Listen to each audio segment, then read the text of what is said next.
Hello everyone. Good evening. It is Thursday, December 8th, and I am basically free of school until the next semester. Hello! Welcome back to Liminal Space, everyone. Hello, Mika and Citrona. And Mika, how dare you? Thank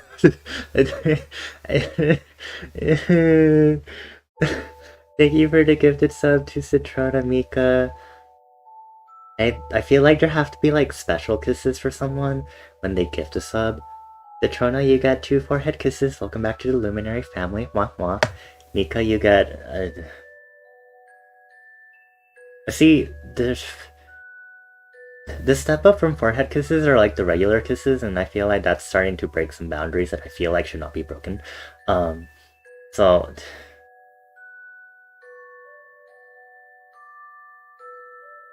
I'm thinking.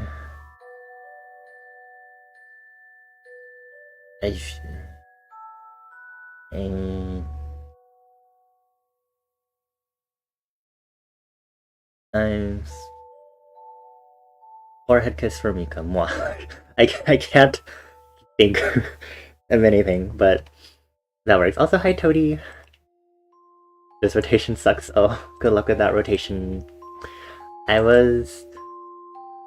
Hold on, let me go through the chat, address everything first. Citrona, was your ad about nachos? I was going to ask, but then I got distracted by the gift sub. Again, thank you, Mika. I hope you enjoyed Dwarf Fortress. I saw y'all talk about it, but then it started looking convoluted, I think my brain is like fried today, since I had basically my last official day of school, and I was like, oh, nacho fries! Okay, I thought you were like saying the ad was like fried or something. I was like, huh? I want nacho fries. So sad. I cry. I could go to Taco Bell this weekend. Anyway, please enjoy your udon, Mika. How come you're not sharing with us? I'm a little offended that you're coming here and you're like, oh, I have udon and I'm not gonna share with y'all. I feel a little left out. Is this what FOMO is? Oh my gosh, I'm crying. I'm sniffling, I'm crying, I'm sobbing. Anyway, y'all with the twerking, I swear to God. I'm actually gonna make a note to myself. Think of special thingy of affection for gifts for sub-gifters. I can't just keep giving everyone forehead kisses, my lips are gonna get chapped, and Mika is a dangerous one because they keep gifting subs, and this is not okay. Mika, you are de-gift me games. This literally feels like it's like, Father, I didn't ask for this money, and then Father's like, too bad, you get this allowance, and it's like, I feel like that's not a good comparison, because then any kid would be like, woo, I'm gonna go spend this on ice cream and candy and destroy my teeth and get cavities. Anyway, I'm like spiraling out of control already. Hi everyone, I like spent the last hour and a half being like, should I stream? I like took a fat nap before I had supper and I woke up and I was like, I don't wanna eat. I ate tamales for supper, so I did eat, and I was like,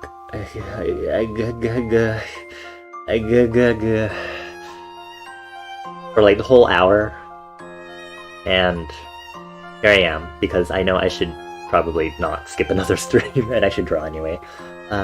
They were pork tamales. I like chicken, also pork, beef. I've had cheese tamales very recently, but I don't like them too much, unless they're jalapeno and cheese, because then the jalapeno flavor is another thing besides the cheese.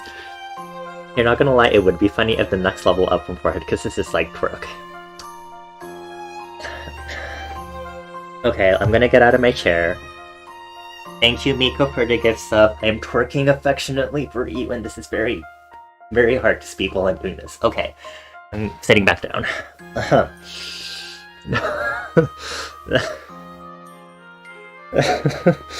Lord. You just have to take my word that I was twerking. It's like Prowler with his push-ups and squats. But yeah, I was also actually half thinking maybe I'll do Terraria instead, but I think I'm just gonna do some drawing, but in order to like get myself there, I'm gonna draw some more emotes. Because I said I was gonna draw some more stupid, funny, haha, crackhead emotes, and I said 2 streams ago, maybe? Last stream or 2 streams ago? That I wanted to do like my own version of the pensive, sobbing, and like wary emojis. AKA, I'm gonna copy what they look like, to make them a different color to look like me and make them on fire, and ta-da! And in case you don't know what emojis I am talking about, where these? Because I'm also tired and annoyed and exhausted and frustrated with having to open my emo panel on Twitch, go to the last menu for emojis, and look through all of these similar looking emojis just to get the one I'm looking for if I want to use these 3. Out of pure spite, I want to have these emotes in my collection. So I'm gonna do that really quick.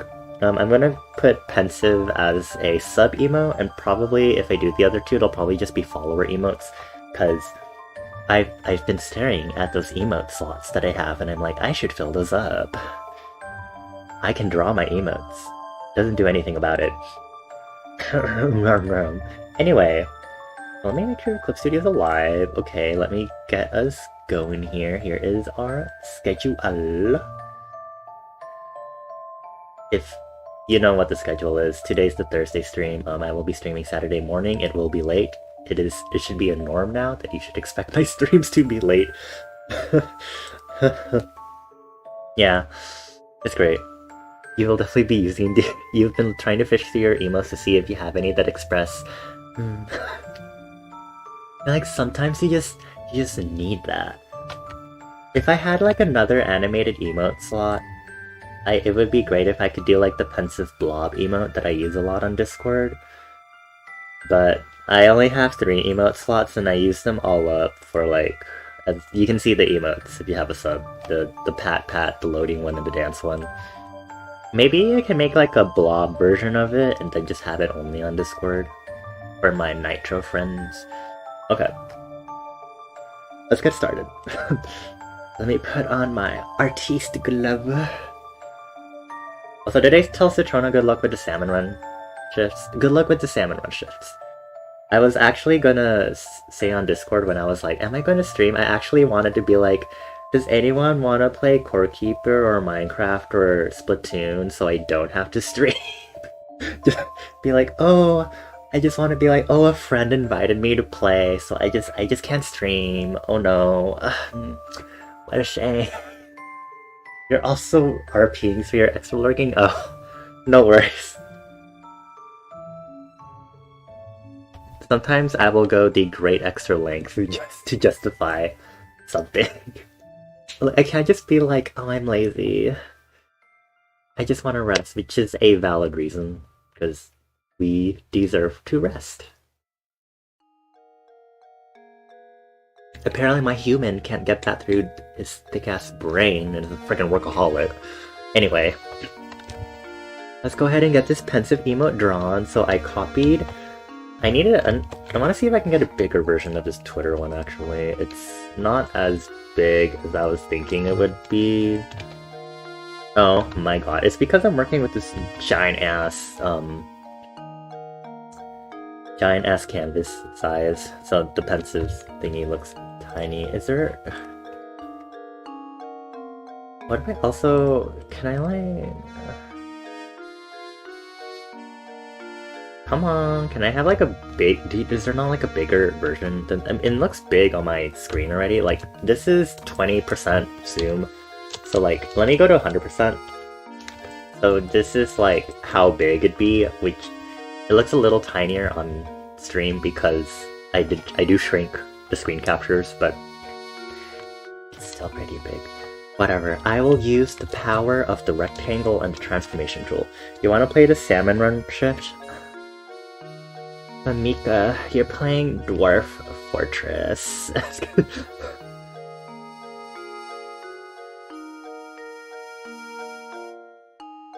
Mika, have you been making progress in that Core Keeper world? By the way, I am feeling a hankering for Core Keeper because I feel like I am running out of things to do in Minecraft right now because I feel like I've done enough botany stuff in Minecraft. I mean, I played a little Minecraft earlier today, but it was just like me doing some more exploration because I'm trying to find more biomes because of the Biomes You'll Go mod that we have added, because there's so many biomes. I'm looking for all the rare ones, and I'm like, I need the saplings, I need to be botanist, botanist, botanist, botany. Okay, my brain is, you know. You can put the Core Keeper world, I'll just send you a message. Okay. I just, you know, I feel bad because you're busy with work and stuff. Like, every time I send you a random tweet, I'm like, please enjoy this tweet. And I'm like, they're probably at work, but I want you to enjoy this tweet anyways.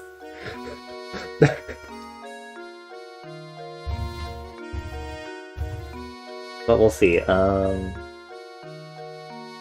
Speaking of which, I'm not sure if I will end stream early today or not.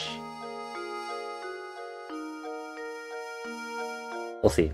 If I'm very into this, I might keep going, but... Okay, so I have this V emote. I'm wondering if maybe it should be like a similar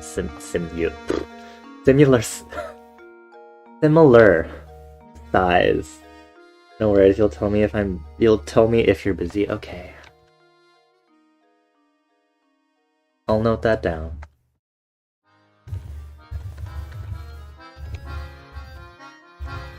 I am unfortunately still the type of person where I don't...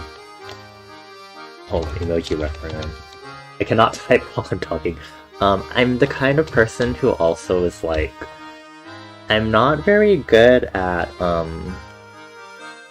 reaching out to people and overthinking things. So, oh my god, the intense twerking.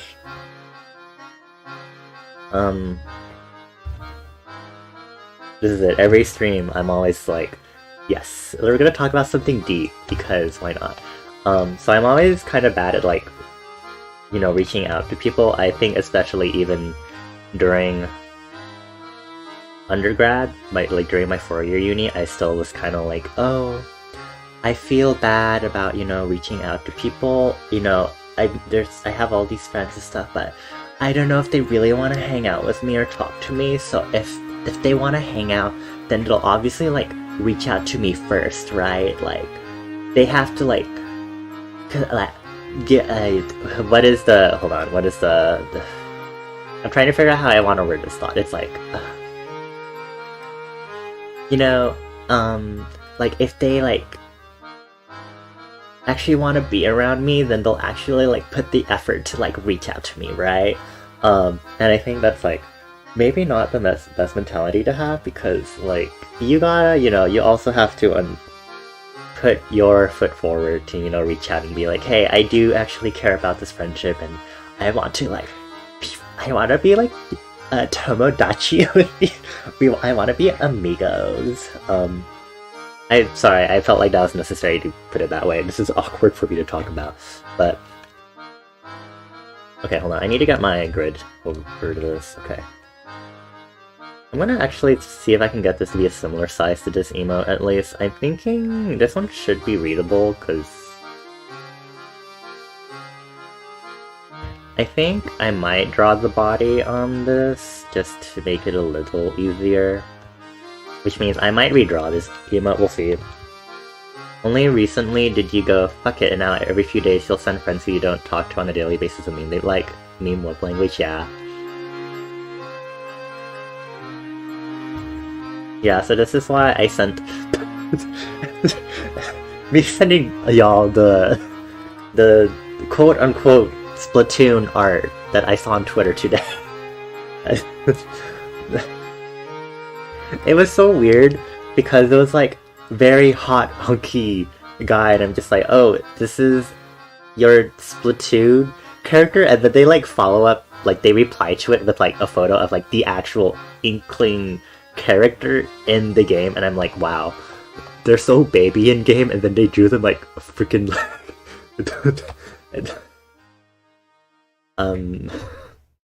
You hate that you woke up to. What do you? I blessed you, Citrona. You're welcome.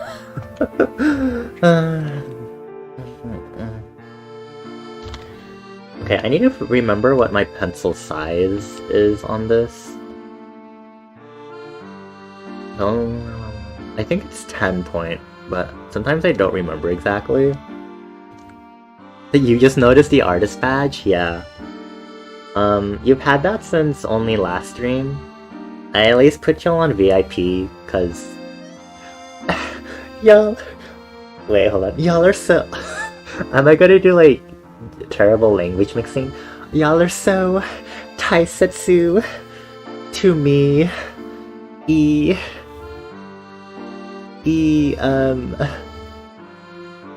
amo mucho, cause... Ustedes son mis amigos. And, okay, why am I in this, like, foreign language mood tonight? I have no idea what's happening with my brain. This is, like, polyglot, but, like, the even, like, abridged version. We have polyglot at home. Polyglot, me.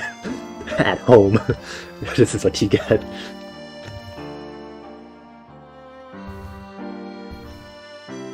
But also, yeah, Citrona, you literally drew the,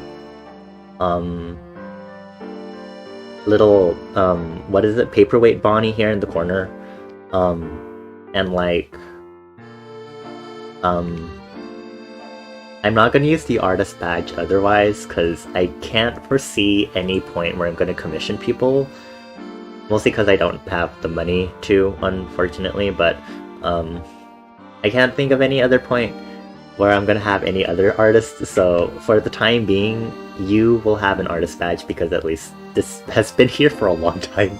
Also, hi Shuji, hello! Thank you for the hydration tea reminder.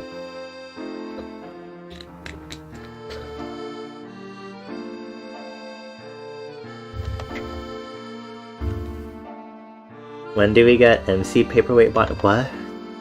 You mean like a Minecraft version of Paperweight Bonnie?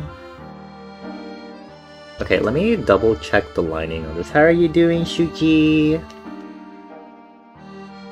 Is this actually 10? Okay, it is. I'm gonna need to change my brush setting so I don't press down as much. This is always at 90. Oh, there is a jar hat, right. You're gonna be out to play DF for a bit, you'll be lurking around. Will let me know if you open up Splatoon or Core Keeper to play. Okay, no worries. Y'all heard it first. If suddenly Mika's like, wanna play Splatoon or Core Keeper, I'm immediately ending stream. Imagine. Sorry, father has called. I have a play date with father. Just kidding. You're finally relaxing? Nice-oo.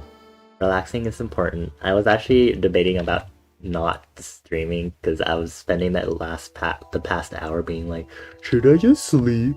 But you know, I can draw, and if anything, I can at least draw some random emotes that I've been thinking about. And it looks like my bitrate is doing a little bit of a jump again. Suspicious. Hold on.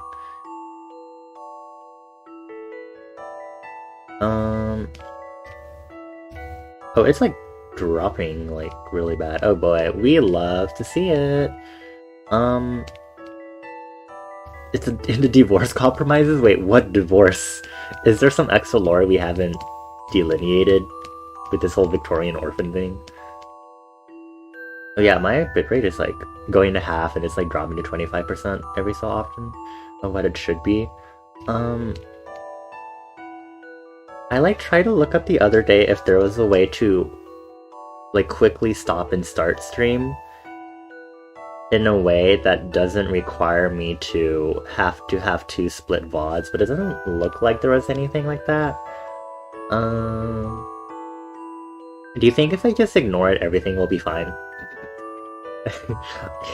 I'm tired of stitching VODs together. Slash, I'm very good at procrastinating with that. I'm gonna pretend like that doesn't exist, actually. And also, let me put this up really quick. Okay. I'm gonna close these. I'm just gonna pretend like I don't see the bitrate drop. I don't see it. It just doesn't exist at all. It's not there. It's not at all there. Also, Toad, I can't stream Splatoon. And then Core Keeper, I could probably stream, but because it's like multiplayer, I might have a little difficulty with my bandwidth. Also, look at that, the bitrate went to normal. See, if I just ignored it this time, it was trying to get a rise out of me, you know? It's like people on Twitter trying to start arguments for no reason. Okay. Anyway. But yeah, I'm happy that school is basically over. I actually still have one more class to worry about. It's just basically getting our final things fully submitted. But I'm basically done. So it's really nice, but I'm basically warning in advance. I am going to be going through the phase where I'm still trying to decompress because I've been so consistently stressed this entire semester, which is normal because, you know, consistent assignments. And then to suddenly be like, oh, I suddenly don't have anything to do. It's like when you take like a blobfish or something from the deep pressure waters of the deep dark depths of the ocean, and you like take it to like the shallow waters where there's like less pressure, or even like barely any pressure compared to where they used to live, and they just bleh, like. I should be using that comparison more often. That's like the perfect comparison I need to like explain how it feels to suddenly have nothing to do when you've been stressed or uptight for so long doing stuff. That is a great description. Good job, Bonnie. I'm so proud of myself. But yeah.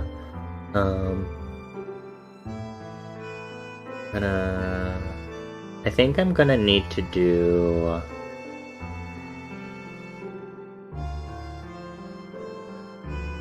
We're gonna make this a circle line and the circle line. And then this is gonna be the other line art because I want to use the symmetry ruler to make my life easier. For you, you're working on a little project that you've been wanting to work on for a while? Ooh. Is it like top secret, or is it something you feel like you can share? You know, because I would probably be like, oh my gosh, tell me. But you know, if it's like something you want to keep down low for now, you know, that is absolutely your prerogative, and I respect that. Even though I'm nosy as F. Okay, let me move it up a little more. I want to center the face, and then we'll work around that, I think. DM on Discord? Okay, no worries. Keep it a secret, hush hush. A himitsu? Okay. Okay, yeah, I think this entire stream will be me mixing in random languages, so, sorry in advance, but kinda not sorry at the same time. Speaking of Discord, I, finally realized that I could have this nose-giving sound pack, because I couldn't get it last year for, the notification sound pack for some reason. So I tried it this year just today, while I was in a voice call, and, I was like, oh my gosh. What was this random notification? And I was like, oh, someone joined. I can't get used to it. It's really weird.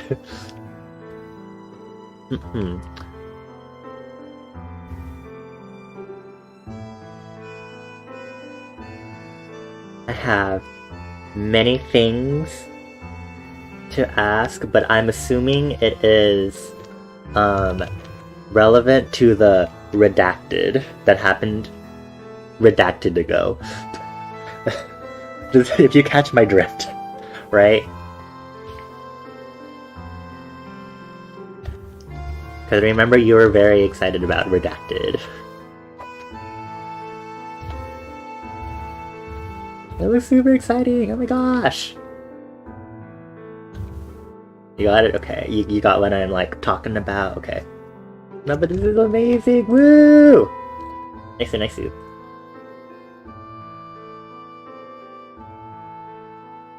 We love to see it. Okay. Yeah, keep up the good work on that project. I can't wait to get down to work on my projects that I wanted to work on, which... Hey, we'll see how that goes. I'm proud of myself for working on emotes, at least, even if they are kind of crackhead or whatever.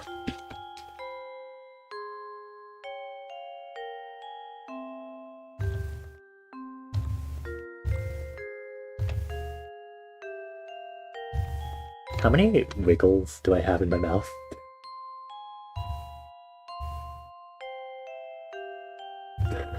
Me being like, oh... I don't know how many wiggles I have.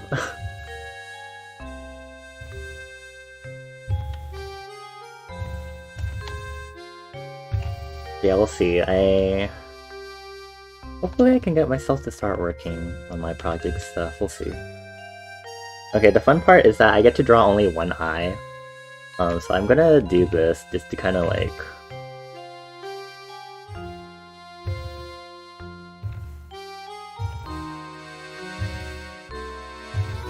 Oh crud, I think this needs to be lower, because it's like kind of more chibi-esque.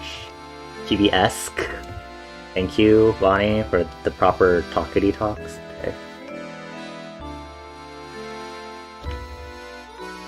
Also, I saw your message earlier about the Layton music, Citrona. Yes, I saw the Layton music mix and I was like, perfect. Layton music just hits.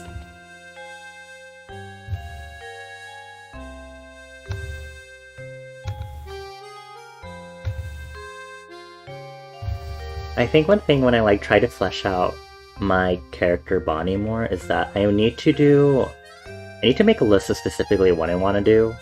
Like there's me making a new model outfit, which won't be too hard, but I realized that I'm already getting ideas for alternate outfits, which means I'm going to be designing a lot of different fun elements that, because it's going to be like cut up as if it would be prepared for a live 2D rig, which I probably won't get it like rigged or anything, but you know, it's cool to do it in a way that makes it easier for me to like put on different clothing because it's a PNG model. I have that to figure out, and then, or to like fully actually like draw out, and then I need to do like some more like stuff on like character design stuff. So like playing with facial expressions. I feel like I need to like see how much I can push facial expressions on this, because I'm like, oh, do I need to like add a faux eyebrow sort of thing to like help with the expressions? Am I going to stay with the whole eyelid thing? You know, like how can I like push the mouth shapes and whatnot to like get different expressions down for Bonnie? Because, you know, compared to like my human self, Bonnie's supposed to like be the more super emotional, energized, like heart on sleeve sort of character. Because that's the whole point. Like Bonnie's like the subconscious and like all the emotions unfiltered. So I have to like, you know, figure out how I can do that in a way that retains the main characteristics of the character's appearance and like traits physically, while, you know, pushing and exaggerating, you know. Because I think doing something like that will also help me get deeper into like a style. Because I think my technical style is coming together, like for sure. Especially after finding that that oil paint, that oil brush that Cook Studio has. Wait, I should show you. let me make it lighter so you can see. But I found this default oil paint brush because I was like, I want to see if there's like different brushes to try. Like I want something maybe oil paint, and it has this default canvas texture on it. Oh wait. So it has this canvas texture on it, so it looks so nice with that canvas texture, and then because it has the usual color mixing settings on it, you know, I can still use it like the other blending brushes that I've had in my default set. So I'm like, ooh, I really like this sort of texture, this canvasy texture instead, and I'm like, I kind of want to use it. I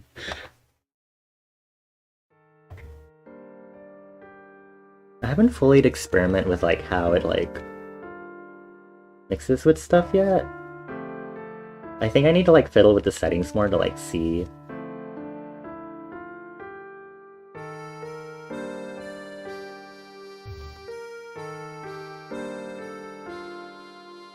But I'm definitely digging the texture, especially if I'm doing like a gradation, because sometimes there are gradients I want to add into my art, and when I was doing my Splat Sona last stream, I was using this brush for simple shading and stuff and coloring, and I really like how the texture made. You can kind of see it subtly here, but I really like how it made the gradient appear with the canvasy texture, and I was like, this could be it. This could be it. Texture brushes are so fun, and I think it's helped. And I just need to keep exploring because I'm really feeling myself guided towards this like painty sort of painterly style, you know.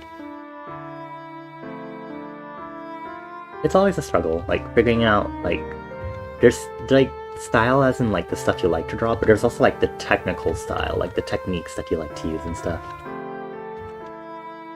But it's so fun to explore those, especially.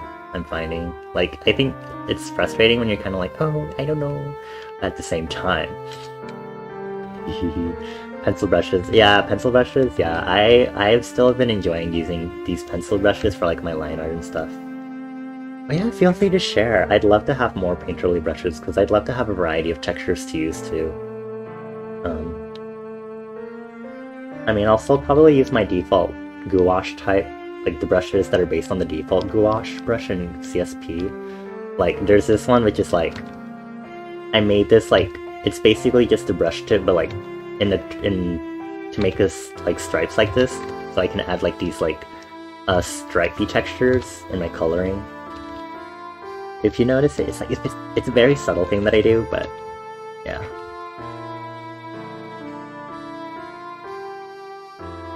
Okay, so I'm gonna need to make sure that this is visible from afar. So first things first, I'm going to take out, let me make sure, okay. Disable the ruler because I'm gonna take out one side.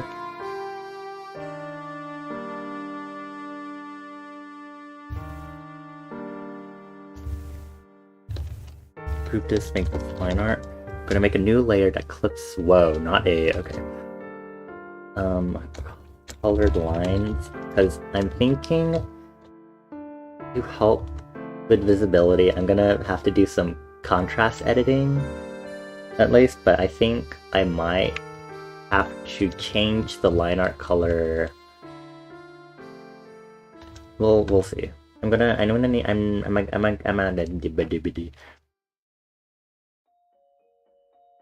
need to see how the contrast works with the base color and the line art, basically, so I'm gonna leave this here for now.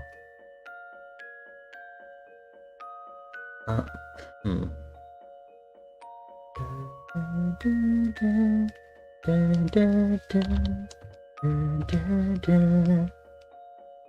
think this is from Unwound Future, right? Unwound Future is like the game. It's like that one game of the series that I'm not like super big on for some reason. Not in a bad way. I think the plot is really intense in that game, actually. Now that I think about it.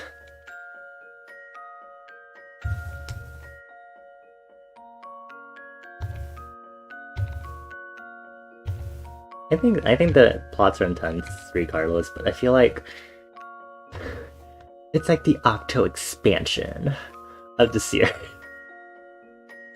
Me with like barely any knowledge of Octo expansion besides what I've been told and shown gameplay of. Because I generally know the story about Octo expansion from Splatoon 2. But I think like it's kind of grim how the plot progression goes in Unwound Future, that I think that's why I would call it an equivalent Octo expansion, or just say it's dark, to say the least. I don't know. I know my resident Professor Layton lover Citrona could comment on this, but he might be busy with role-playing / salmon run, so no worries.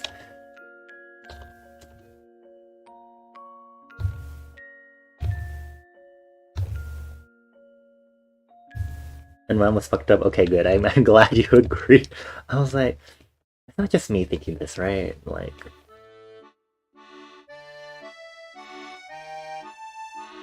the high older Luke. Oh my god, you're not wrong about that part. I will say that much. Yeah, that plot was like super intense because I don't think I Unwound Future is one of the games I don't remember the plot too well of, so when I finally got to play it, or actually got around to trying to finish it this year, I was like, oh, this is rather dark. Oh. Oh, Octo Smash was dark, yeah. So was Shuji, and everyone else. I feel like I should talk about my Splatsona's lore. Oh my gosh. Wait, so let me pull up what I have drawn so far of my Splatsona. So, here's my Splatsona. Their name is Bonnie. They're also called Splani. Maybe Vonnie. I'm still figuring it out. But basically, Octobonnie. So after I did this, the next day I finally was like, oh, I think I have a backstory for my Splatsona. And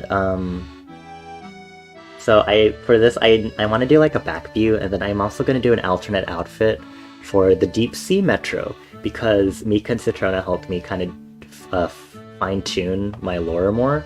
But basically, Octobonnie, or Splani, got lost during military training as a child from the Octarian army back in Octo Valley, and wandered through the wilderness near the salmonid swim zones.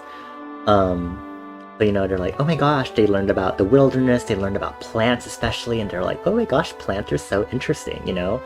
And then they learned about salmonids and how their culture, the salmonid culture, treats death and stuff, and they're like, oh, that's so fascinating how they treat death. And, you know, like, working with plants, they're like, oh, plants need, like, different things to, like, live, or, like, they die. And, you know, Bonnie was like, oh, you know, like, pain and death? Like, what is that? And so, it starts getting a little darker from here, just letting you know. So, eventually Splani gets, like, near Inkopolis, but it's like, oh, people, I cannot social interaction. And then, so instead, Splani ends up going to the Deep Sea Metro, and they meet all the sanitized octolings and like all these different creatures, and like, you know, Splani, you know, with all that Octarian army training that's kicking in, and you know, they grew up with this like very strict regimen. They don't know about social cues, and they're like, you know, they don't know about ethics and morals properly, you know, growing up fully in that army setting. Octobonnie, Splani, kind of starts getting into some not very ethical experimentation down the Deep Sea Metro on the unfortunate, like, sanitized octolings and, like, the other animals down there. And it starts getting into some very dark horror type stuff, like body horror, mutilation sort of stuff.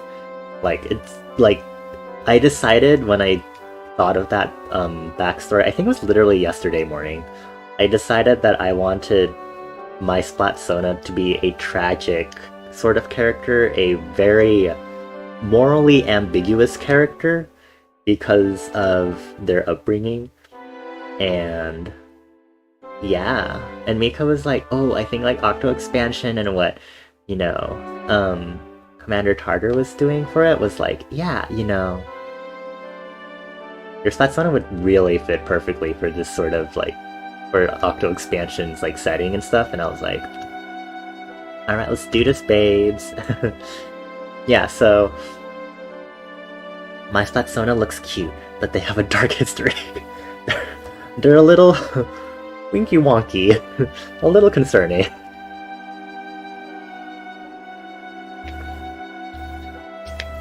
Also, hi Magic! Hello, hello, long time no see, Magic! Thank you for the stretchy sourdough. I will go ahead and stretch my hands also. Unwound and Diabolical were the only ones you played? My first Layton game was... I feel like we talked about this for sure, because every time I play Layton music, we're like, woo! My first game was Diabolical Box. I really loved it because I had it in person. A little quirky, yeah.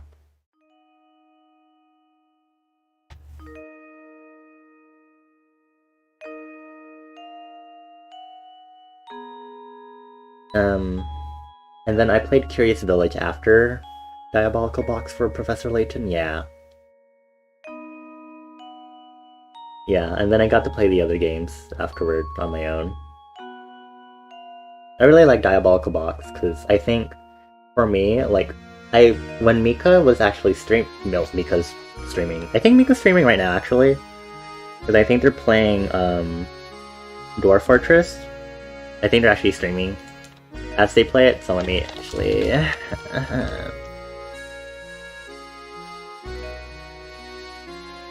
Really feel like I should have mods again for this, but it's okay. I have dug my grave and I will lie in it. But they actually streamed spontaneously yesterday because we were talking about Octo expansion and they wanted me to see it especially. So, and the Metro train vibes, I love train vibes for some reason. Like the train chapter in Paper Mario, the 1000-Year Door, Diabolical Box with the Momentary Express. Like, I just really enjoy like train vibes for some reason, or like traveling on trains and stuff in a game. So seeing that for Octo expansion, there's this like hidden serotonin for me for some reason. It just brought me a lot. Because I knew about it, because I knew about the Deep Sea Metro, but just seeing it in person, it really plucked at my heartstrings in a good way. Also, thank you for the brush pack, Shuji! I'll have to check it out when I have time. Ooh. You're on grippy sock probation? Oh no. You're doing better, but there's a reason why you've been MIA for a few weeks, Paul. It's okay, Magic, you know. If there's anything else that was happening, but you don't want to share it or anything, you know, no worries. We're just glad to see you again. It's been a while. I've been wondering where you've been, because I'm like, oh, haven't seen you in a while. Which is an interesting thing, because I'm like, oh, is this the concept of missing someone? I don't know if I mentioned this before, but I also struggle with the concept of like when people say I miss you and stuff, or they like miss someone. I think, as I said earlier, you know, I was the type of person to be like, oh, if friends want me around, then they'll reach out to keep me around, sort of thing. And I guess with that, I didn't fully understand what it's like to miss someone. But I feel like I'm getting a better grasp of that, of wanting to be around the people you like being around, and missing the people that you liked being around when, you know, they're busy and stuff. Anyway, also, let's see, you're working on making your own sourdough, Mother? Ooh, it's exciting! I've never made my own bread, ever. But how is the process of making your own sourdough, Mother? I'm very curious about that. I always love hearing about this sort of stuff. But also, yeah, this is my Splat Sona. I still need to finish my Huevember one, but hopefully I can keep working on this, like, on streams and stuff. You know, get the alternate outfit for Deep Sea Metro, because for Deep Sea Metro, I want them to have, like, the default, like, Octarian Army Soldier outfit. And then work with that to see how it might look raggedy in, like, Deep Sea Metro, and then this is, like, their Splatsville one when they eventually, get out of the Deep Sea Metro, and then they eventually move all the way to Splatsville. Yeah. Splani is tragic character. They have a dark history, a little deranged, a little lack of morals and ethics, of doing dissections and experiments and surgeries on unwilling victims in the Deep Sea Metro, as is fitting for the plot of Octo Expansion. I don't know, I felt, because, you know, sometimes your Sonas can kind of be close to you. I think for Splani, I wanted to connect the idea of, since they're a tragic character, I think I wanted to connect the idea of this fear that you might have, of, like, the fear of hurting the people around you that you love. Because it's a painful thing to realize, you know, oh, you've hurt someone. Like, not, like, physically, necessarily. I think Splani doing it physically is, like, having that physical capability of doing so is, like, just an interpretation of it for like the backstory's sake, but to do it mentally or emotionally and like the interactions you have with other people, it can feel really bad to like do something on accident or like to accidentally betray someone or to disappoint them or to cross boundaries that you didn't realize. And I think I wanted to especially embody that in my Splat Sona. Yeah. just quirky things, my sonas have trauma to embody the issues I have so I can work around them. These characters are my therapy. These are how I be my own therapist, by figuring out these experiences through these sonas. Anyway, yeah, I'm gonna get back to this now. It's super easy actually. It's a lot of flour and water and just mixing it and letting it sit to develop on its own. You have to feed it daily for the first week or two, and then you slowly go longer between feeding it, and you can feed it just once a week. Oh, so you won't know if it's alive for a few more days. What do you mean by feeding it? It's out of just like sugar, yeast, question mark? I'm like pulling from my very vague knowledge of like bread and like and like food science. And also, yes, hamster song! I really liked how the Professor Layton games had like different mascots that would accompany you. And they would always have the mini games. It's super cute. Especially as you get older, it can be really hard to do things together unless you explicitly plan time for it. Yeah, I'm really feeling that now. Like after high school, you're not in this. It's like the fishbowl effect. I'm pretty sure that's like an actual term. Or like, you become friends with these people because you're all stuck in this fishbowl together.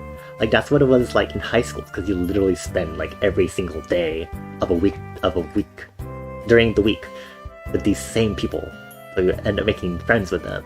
But eventually you have to find your own friends, and you have to work around each other's schedules because they're all different, and it's interesting. A 50-50 flour water mixture. Oh. If you're not trying to grow it, you remove half of your starter, then replace the weight removed in the flour-water mixture. Us and Prology. Okay, I mean...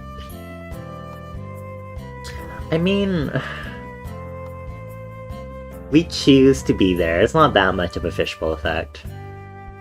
Also, thank you for the research redeem. It's been a hot while since we've done one of those. We got 404 going. Oh my god, error 404.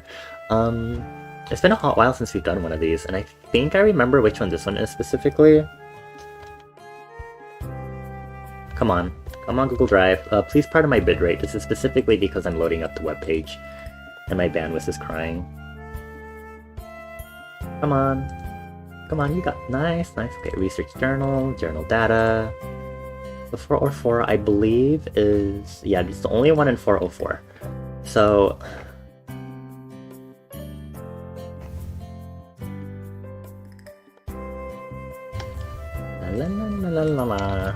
Oh god, that was a mistake. Okay. And then let me do the unlocked message here. Unlocked by Magic Lover 101 on today's the 8th. Yes, 8th of Yule. Remember. So, and research journal entry 404 is about something that I think is very common, at least in my universe, where magic is everywhere. It is about something called hollows, and I'm sure to make it easier on you, think of it as your simple equivalent to Heartless, or Nobodies, or Unversed from Kingdom Hearts, or Noise from The World Ends With You, or Fiends from Final Fantasy X. Or are there any other equivalents I can think of? Hopefully you get the point. But essentially, magic permeates the world, at least my universe and my dimension where I'm from, and it grants everyone these fantastic abilities to warp reality to their own taste. However, the negative emotions that people can feel are able to form hostile entities born entirely from magic, which are called hollows, named because they are simply hollow shells of these remnant human emotions, this negativity that created them. Some hollows are capable of possessing nearby objects, which create an amalgamation of actual matter, like regular everyday matter, combined with magical substance. Hollows are attracted to negative emotions and will attempt to haunt, possess, or actually physically devour other people, especially those that are experiencing extreme negativity. They can resemble anything from everyday objects like trash cans. We have seen some that have looked like food, like kimchi, which, it's not great when you encounter hollows that look like food. You can eat them, and that probably kills them, but they can look like anything. It's kind of horrifying how they can look really different and stuff. But sometimes they can actually look like actual monsters. They can look like werewolves. They could look like,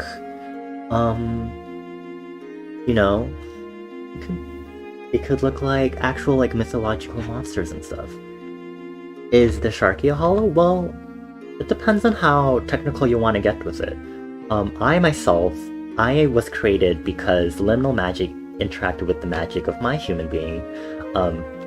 Based on our like hypotheses as to how I was created, and because I'm created, or the liminal creature, like me being a liminal entity basically, on all technicalities, being created from the emotions, especially the emotional side of my human, you could by some technicality say that I myself am some sort of, could be classified as a hollow, because me being made of emotions means I'm also comprised of those negative emotions.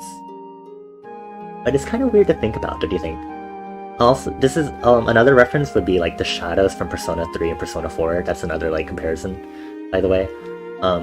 Also, yes, The World Ends With You. I was so obsessed with that in middle school. I was super obsessed. It had like a major impact on me and how I love games and RPGs and stuff. Like, I love it. I know Neo came out, but I never played it. But oh man. But yeah, your Sharky, like your Liminal Sona, could technically be considered a hollow. But there's a difference between hollows, which are pure like hostile creatures made from malice and negativity, versus like creatures new species that are created because of the presence of magic, like dwarves and fairies and mandrakes and stuff. There's a slight difference. So it's a weird distinction, and the boundaries do kind of blur to some extent. But hollows specifically have very distinct visual traits that I kind of need to do some visual development on this too, what they want them to look like. But they're the usual hostile monsters. You can beat them up with brute force. If you want to shoot a gun at them, that basically would work. Or you can use magic, the cool way of vanquishing them, to make them disappear back into the magical ether energy from whence they came. Yeah, that is entry 404. I think this one's my favorite one, because I think this one is like, once you have an idea as to like what the visual traits of like a monster that you design, like a monster group you design looks like, then you can kind of like go crazy, like making whatever the monsters look like. Like if you look at like Heartless designs and like the Noise designs, like the Noise and The World Ends With You, I love how they're all like different animals, and part of their body parts are like these like graffiti/tattoo limbs. That is super cool. And like the Heartless from Kingdom Hearts, like some of them actually look like food, some of them look like plants, some of them actually look like monsters and stuff. Some of them look so cute, but they are out to kill you, And so I felt like it was appropriate to have that, because I also feel like, when you have these amazing fantastical powers, there's always something to balance them out, and I think monsters that come from the negative emotions of humanity is a great contrast to that. Yeah. I hope I can get I want to get some of these entries like drawn out or something, so at least y'all can be like, oh, so this is like what I envision sort of thing, and then y'all can kind of like build on that sort of thing, like y'all could like design your own hollows and stuff like that, You have Neo, but you want to get the OG and replay it before Neo? Oh yeah, for sure. I don't think I've ever finished the original. I think I've gotten to like day 3 or something. Ugh. It gets tough later on in the game, honestly. I think that's what it was. But I love the mechanics of the game and like the world building for it.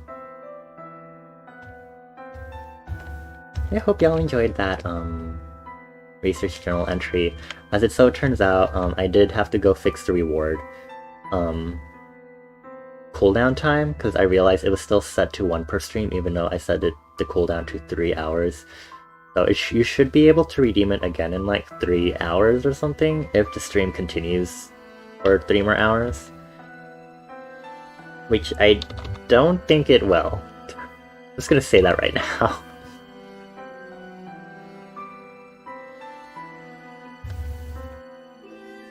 The shark could fit as a hollow, like a hollow that you unknowingly fostered until it became part of you. It could, yeah.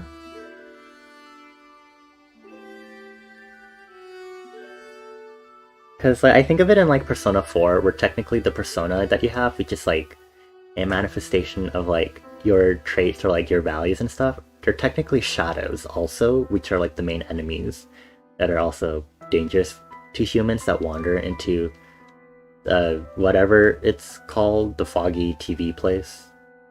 So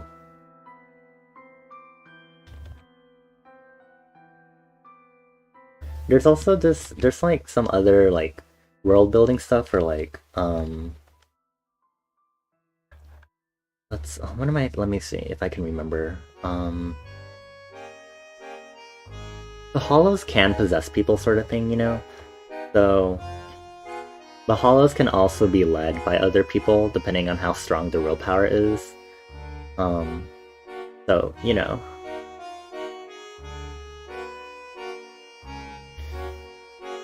So for something that came about through pure magic, like our liminal sonas or the usual mythical creature,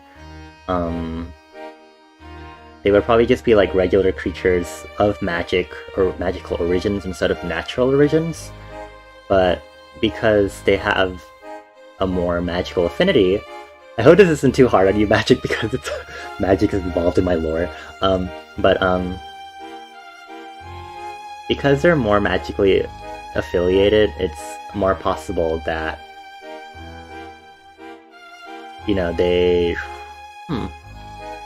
like they could be possessed more easily, or they can produce hollows.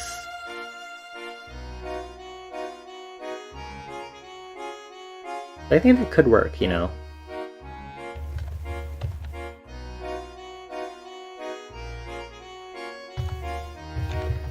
Like there's this thing where you could be possessed by hollows, or you could kind of be like a hollow hybrid where you become so consumed by the negativity around you. It's kind of like a not very common phenomenon, but you become kind of a hollow hybrid of yourself, where you become so consumed by your own negativity that you become that you kind of become like a beast, consumed with wrath and depression and stuff, and you basically act like a hollow. So you could essentially be one, but you're not, because you're whatever original species you were. You're used to it. It's easier to handle than when you watch Neko Kitten, because that's your IRL name. Oh, I see.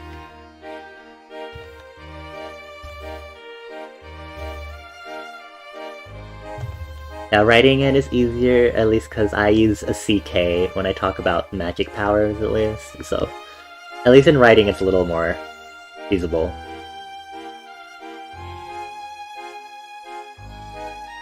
So you could also think of it, Citrona, like your liminal sonas, like the shark, was a hollow. Like the negativity developed as a separate entity, because it could develop separately. It could be a negative energy that consumes you and makes you kind of like a hollow hybrid instead. But maybe for you, it became a separate entity, but you were able to contain it. And it's still kind of connected to you. It's linked to your negative emotion, sort of thing, like you said.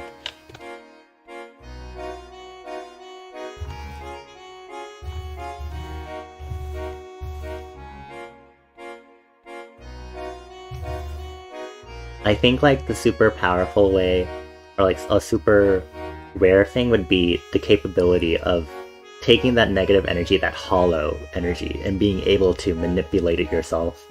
But I think that's something that I think would be more for like some sort of like antagonist or villain, like someone who has so much malice and wrath in their heart, but so much willpower to use it to accomplished their goals that they're able to command armies of hollows or turn themselves willingly into a hollow hybrid to enhance their magical powers, you know?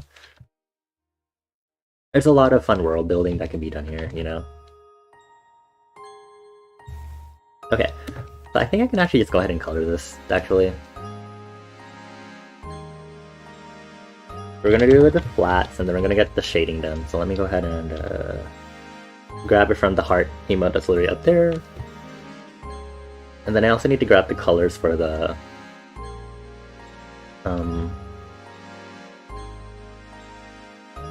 other thingamabobs.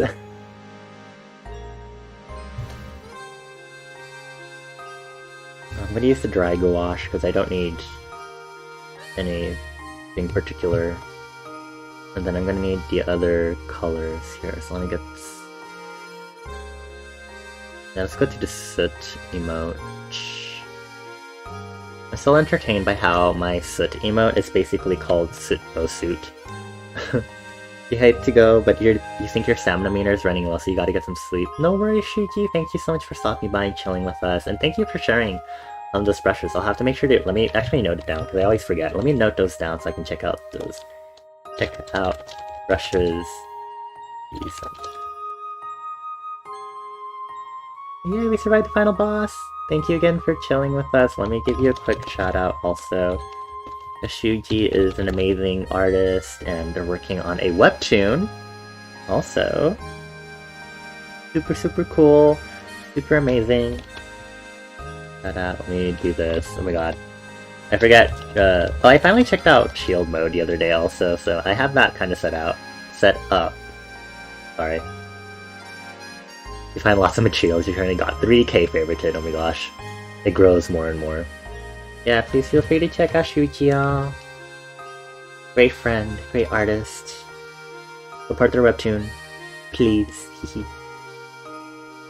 Have a good night, Shuji. I give you 4 head kisses so you can get good sleep. Mwah, mwah, mwah.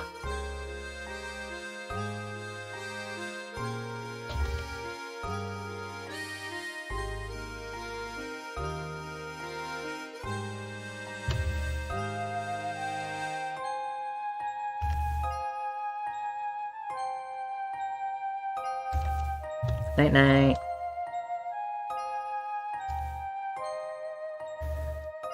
I think for the whole liminal sona / the Esper phenomenon, which I think I might rework as I do some visual development stuff over this break. Ready? Yes, okay.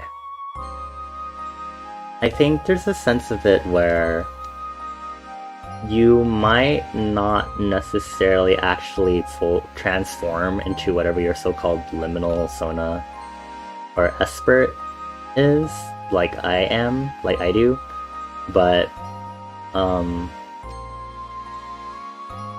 I think the biggest thing that, at least one of the mandatory things that would happen at least, is that you actually do literally have conversations with yourself. Because I think half of the reason why I came up with this lore is to kind of represent it as a way of how I talk to myself, how I've been my own therapist sort of thing, and trying to deal with my mental health. And I think that's like an important thing to like keep in mind. Like, it doesn't necessarily have to be that you do transform into your liminal sona, as I do. Because I think it's like kind of a finicky phenomenon, but I think it should be still that, you know, like, inside your mindscape, you are able to have this conversation with yourself as a separate entity, and that would be what your liminal sona / Esper would be.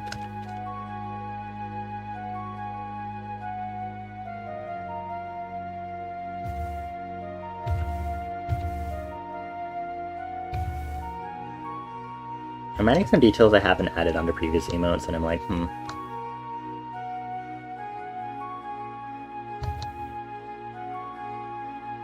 gonna disable this really quick. Do this.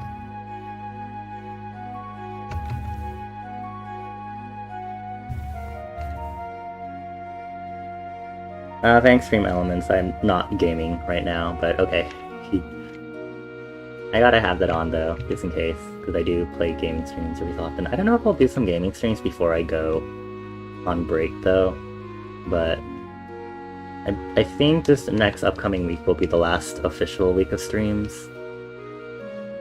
Probably. Oh my god, I have the pan color here, okay.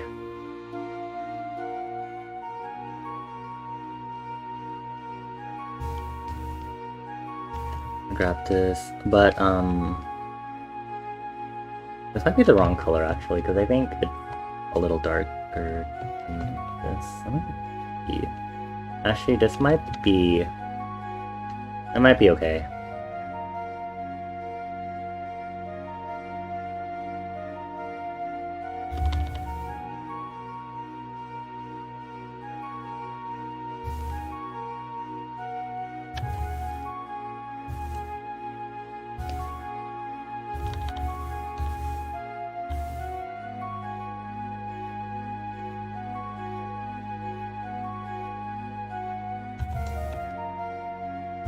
Let me see, I'm gonna duplicate this layer because I'm too lazy to make a new symmetry ruler. Sometimes I do that, and then basically I'm just gonna destroy the mask, delete anything that's on this, turn on the mask, and then I'm gonna just do this so that that way I have the symmetry ruler here. Absolutely bogus way to do this, but it's okay.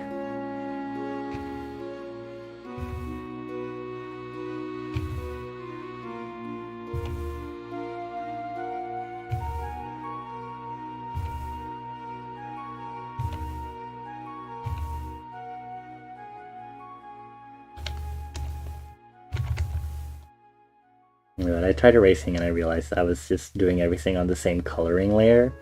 And I was like, this is probably not how that should work.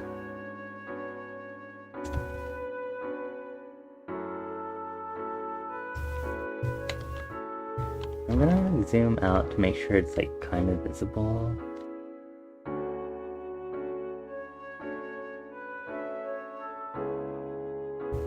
I might make... Let's see.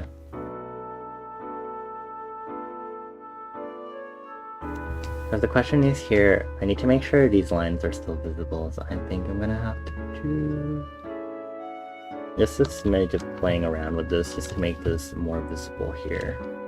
More far. I might need to use... Maybe I should start using a bigger line art size for emotes here.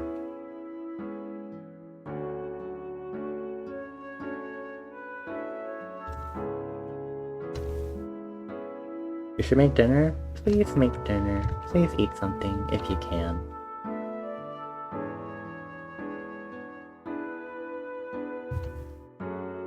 I go to everyone else, please get some water, get some to eat if you can.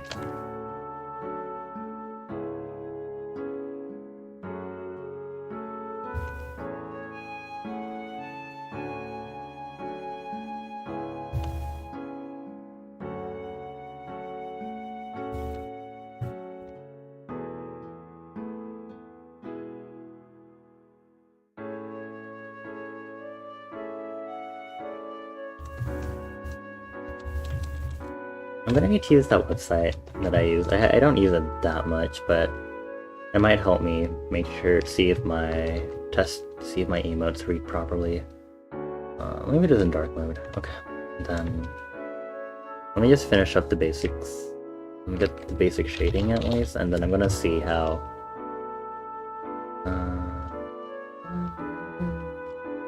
50% multiplication.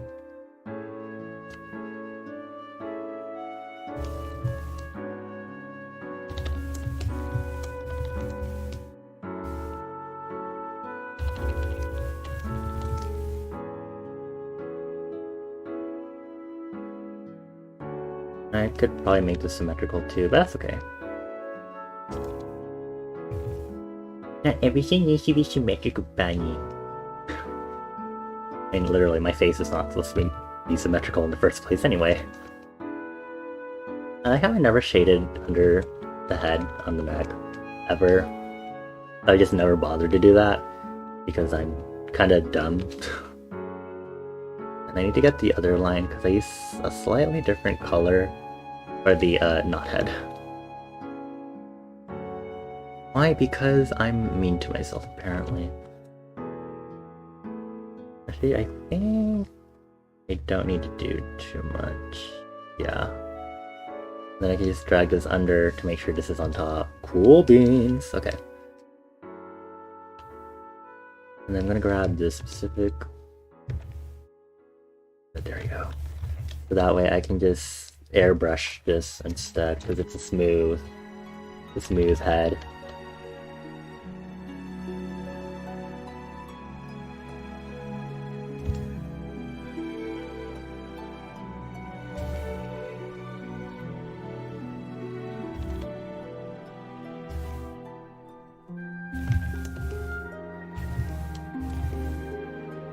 And then next, this. Colors, these are, I guess these would be the inlines. And then we have the flame, which is a simple flame base, which is... For the emotes, I usually only do a 2-point gradient, so just the indigo and the magenta. In reality, it's supposed to be a 3-point, because there's an additional third color just at the tip of the flames. Kind of pinkish. It does not have it on this one because my fire is literally out in this one, so maybe... okay.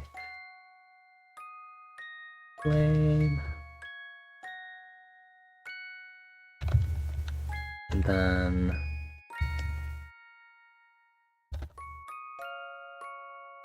okay, this one we could have the... oh my god, what is this track from? Oh my gosh. I feel like I should know where this track specifically is from, and it's bothering me that I don't exactly remember what part of which game it's from.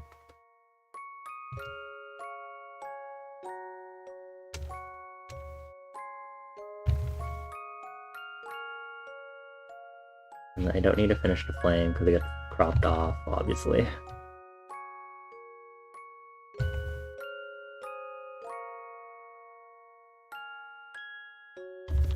What is this? Let me check. I feel like, is it from Diabolical Box? I don't know, 11645. Yeah, it's Pandora's Box Iris, so that would be... yeah, it's a Diabolical Box, yeah, okay. I was like, is this a theme when you, like, discover the end of the story or something? 'Cause, like, I vaguely... Lord. Oh, the coloring is not complete here. Oh boy.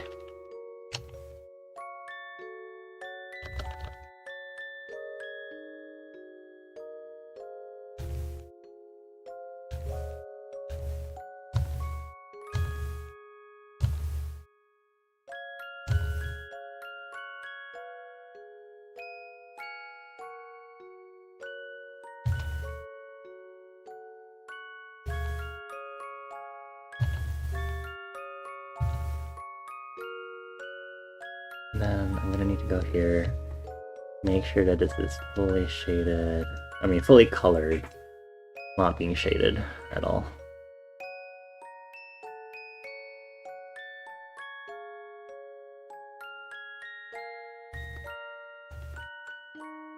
I mean, these are very minor details that probably won't be noticeable anyway.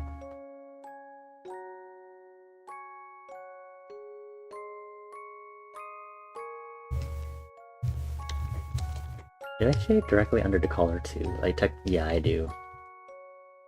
How intense is my shading? I only do it like under the flaps here though.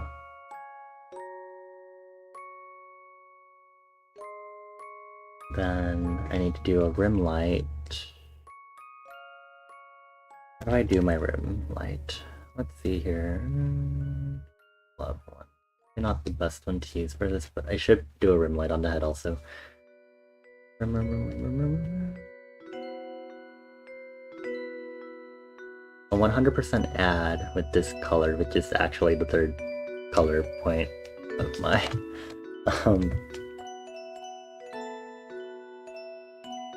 my flame gradient, I believe.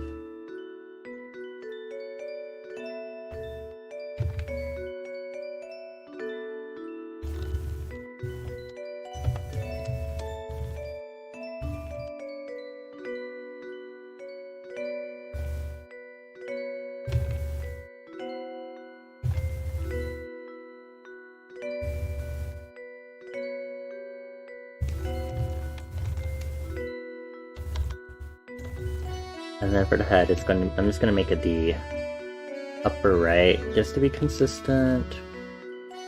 Well, not that particularly consistent, but still. Do this. I'm gonna do this and then shape it out from here. You got an ice cream bar? That is indeed food. I will accept that. At least it's some sort of nutrition for you. Also, ice cream bar sounds really good right now. I really like ice cream sandwiches, especially.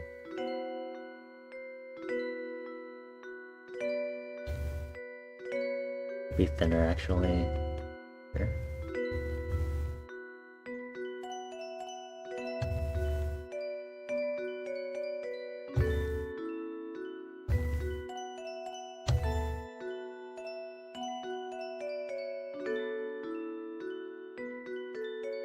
I make sure this looks nice because I might just like redo the face to do the other emojis that I was gonna do, just to make it easier on myself. I'm gonna get somewhat consistent with the other ones, but as long as the style is there, it shouldn't be too much of a hassle, honestly.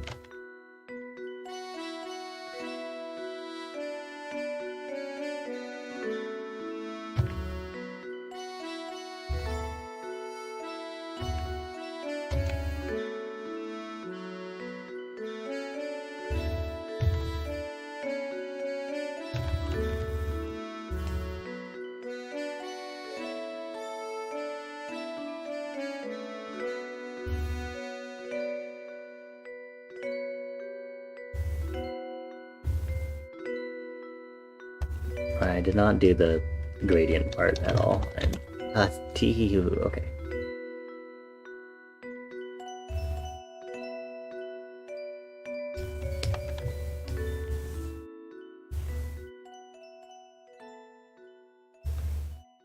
This one should be on wet form, because...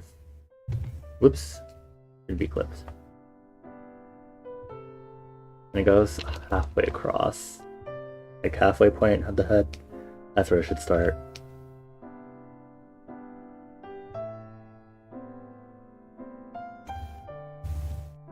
And then we're gonna do start cropping it.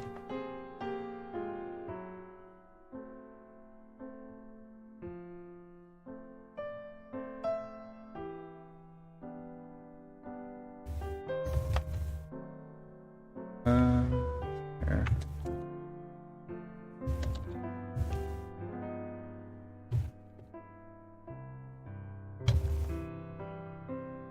Oop, that's why, okay.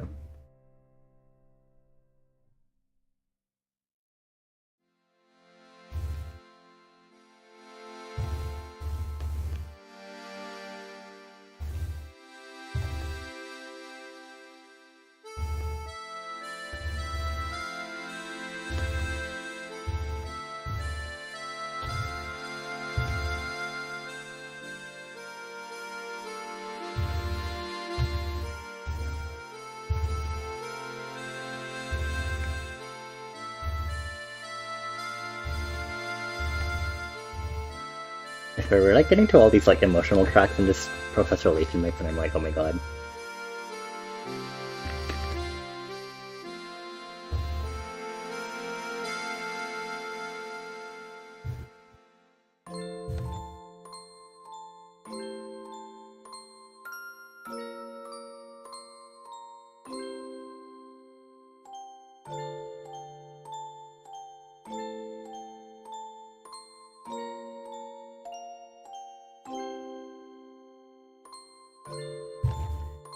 This would hypothetically be the finished version, so what I'm gonna do here is I'm gonna do my crop test on it. Or I'm gonna get this cropped, oops, export it, and then I'm gonna put it on the website before I upload it to Twitch, because even though I have instant emote uploading capability, it's still annoying to have to like delete it and then re-upload it.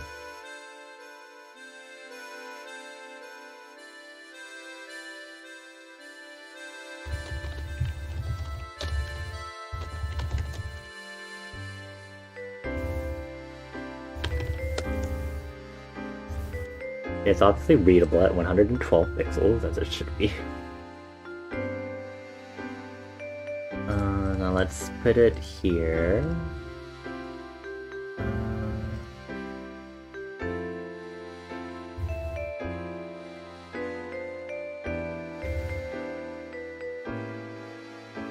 You had a slice of pumpkin pie and strawberry milk for dinner? Oh, that sounds so good! I love pumpkin pie and strawberry milk.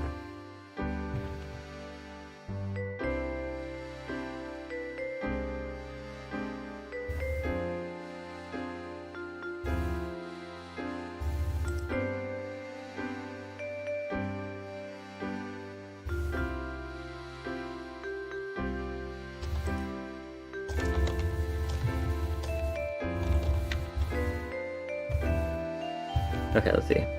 It is trying to snow and you're sitting eating ice cream? Look, I would be the type to order iced coffee and also enjoy ice cream even if it was cold outside. So, all the power to you, Magic. Woo! Wahoo!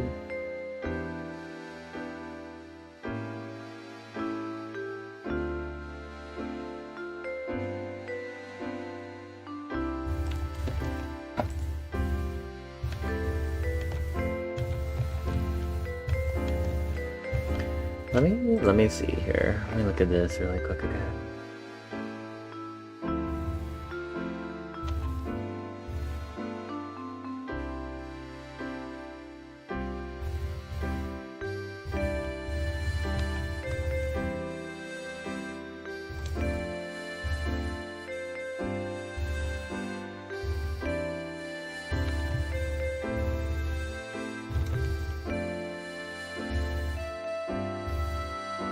What emote is being opened up right now? Also, okay, this one. Let me see if I can. Let's try lightening this while keeping the saturation.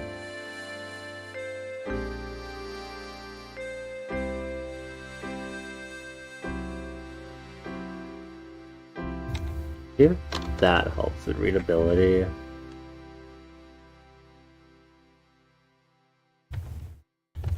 We'll see. You're gonna finish writing an RP reply and then you'll also draw because you're working on a big illustration for the Yaki ship. Okay.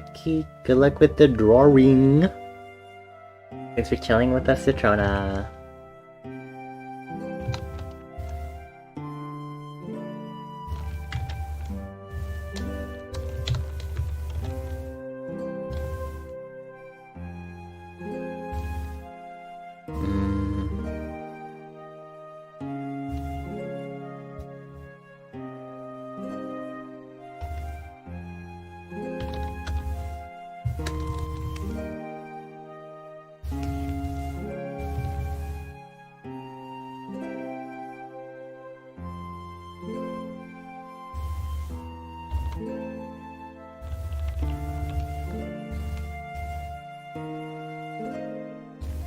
Oh, try 10.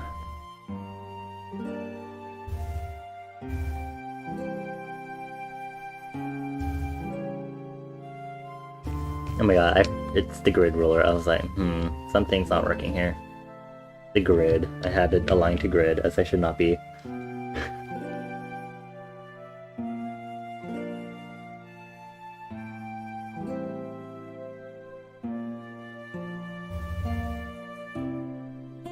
It's funny how I don't have glasses on any of these characters right now. Cause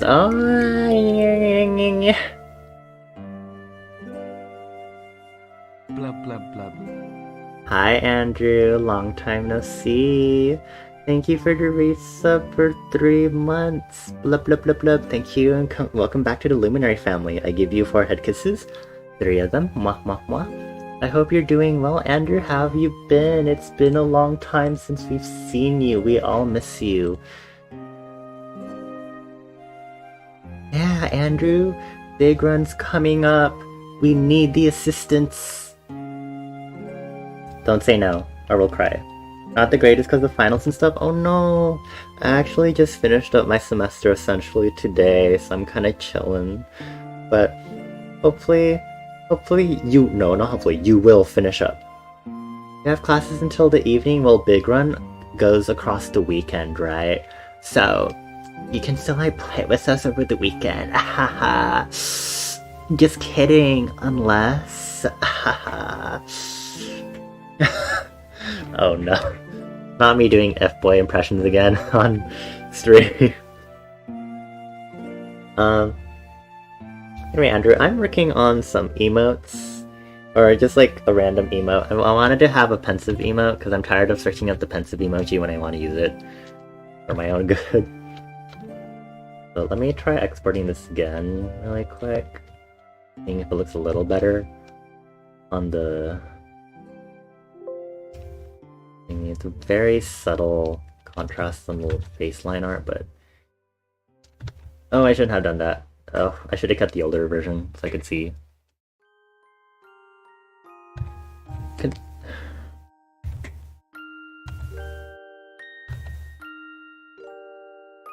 I think it's visible enough, like comparing it to that pensive emoji that Citrona just sent, I think it might work. I just have to do it in...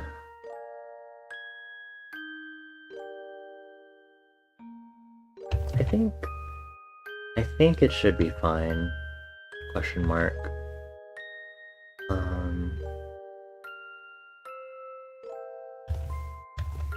Okay, it's bothering me that the flame isn't symmetrical, so I'm gonna make that symmetrical first. Wait, didn't I make it symmetrical? Yes, I did. It's because of my brush. My brush, is my brush tip for the gouache is lopsided, so it doesn't look even across the symmetry roller. It's not bad, but because of that, it kind of looks not proper. So I'm gonna do this. There we go.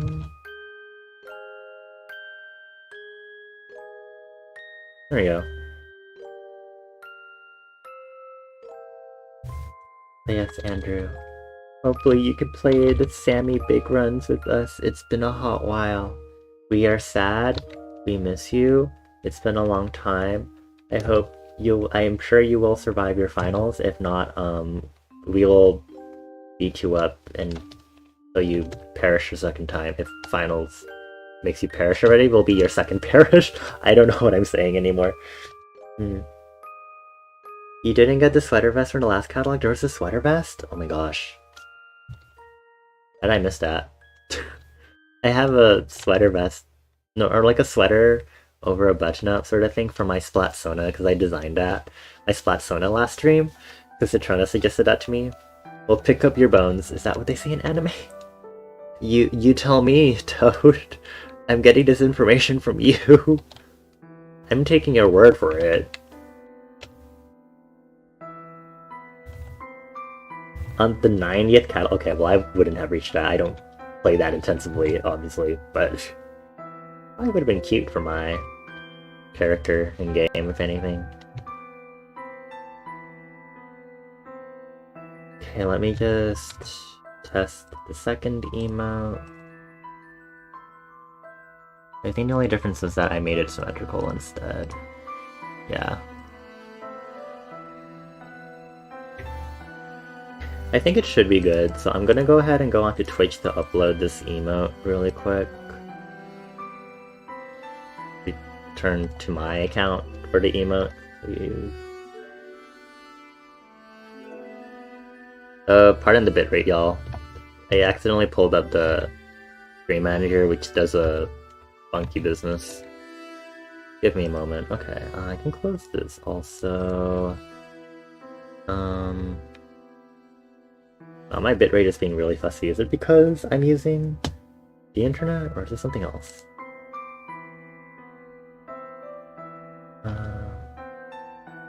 Well, now I'm going to use the internet even more. Okay. And so I literally just drew this on stream. Upload. Okay, and then I need to reload both my chat bubbles. This one, refresh. And then I'm gonna refresh my stream chat.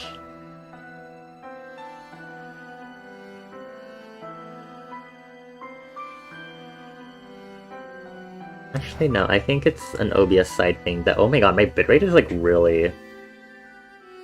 It is not having a fun time right now.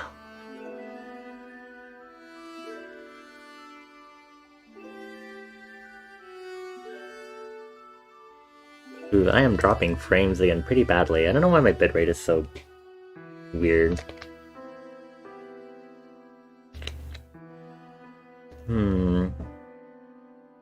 Hold on, it's coming back to normal. It's still red though, but like the bitrate is like around the same as it should. It's jumping down and up right now. Trying to compensate, I think. You're gonna be lurking to do some assignments before bed. Good luck with your assignments, Andrew. Thank you for stopping by, and thank you for the resub. I wish you good luck, best of luck on your finals. I give you 4 head kisses again. Mama. I'll say yes, the pensive emote now officially exists.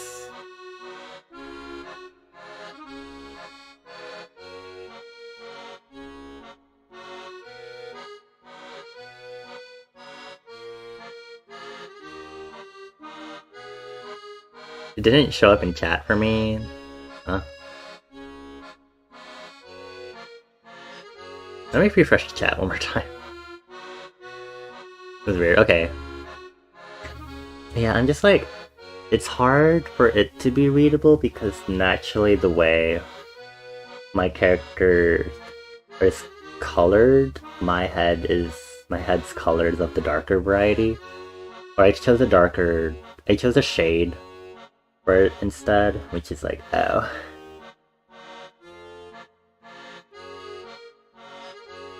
So I'm just trying to debate right now if it's readable or not. Because of that, because the line art is basically close to black right now, for the face at least.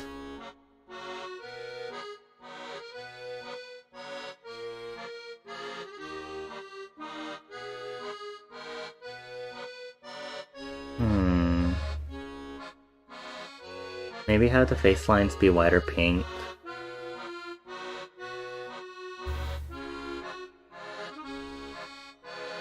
Okay. Let's see.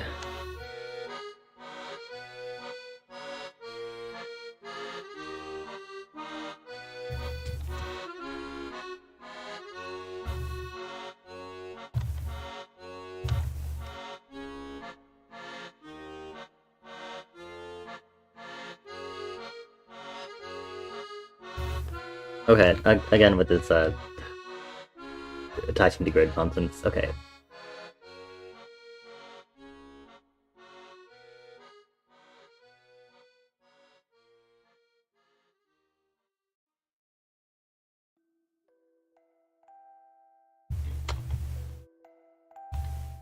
Kinda like that.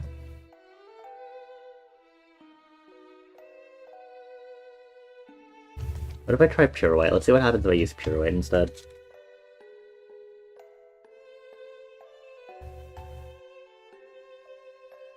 Actually, let me see if I can grab the color that's being displayed here and use that specifically.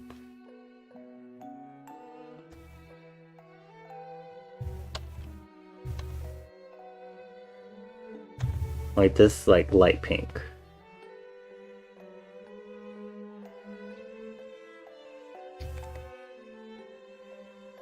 Benefit from more line weight too, yeah. I'm wondering, I'm like, how much thicker do I need to make the line weight on this?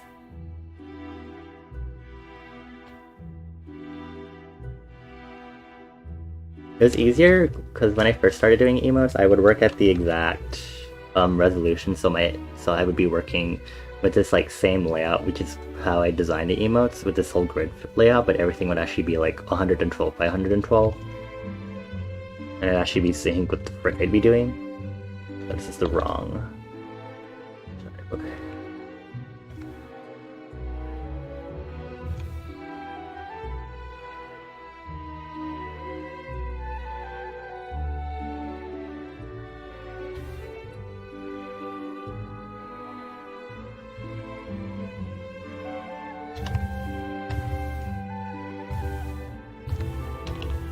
Let me up it to 17. Unfortunately, the pencil texture of the tip starts getting really noticeable at the higher sizes.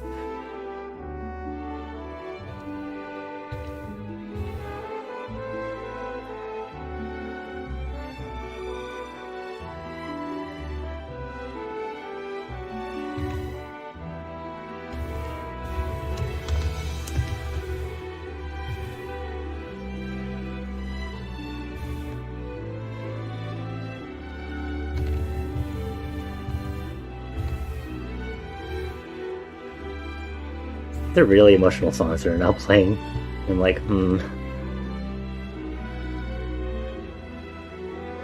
I mean, I guess it's fitting considering we're doing pensive.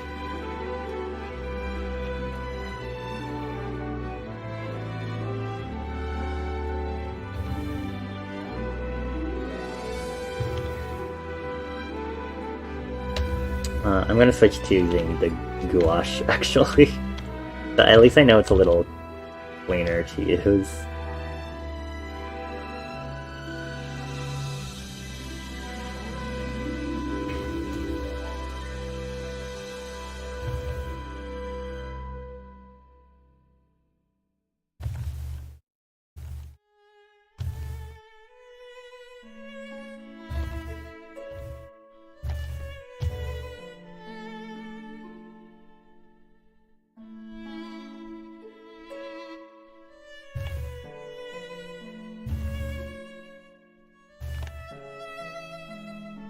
And I'm probably gonna be fixing up some colors and stuff.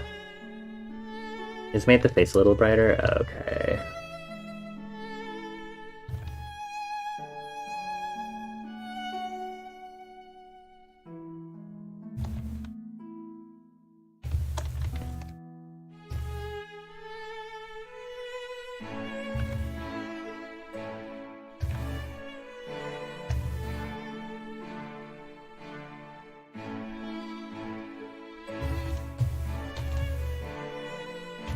What if if I were to keep the dark line art, but what if hold on.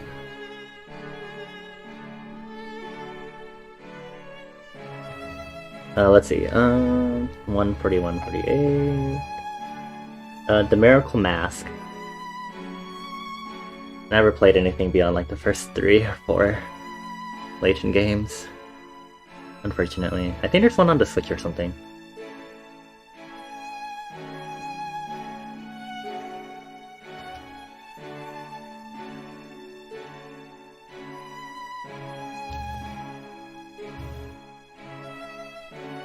So let's say I do this, and then I go onto my coloring layer, into my inlines, and I go here, and I do a face brightening in the middle. So let's take like a soft airbrush to do this, and I do it. Oh, it's not gonna be like full on white, but like basically it's this sort of thing.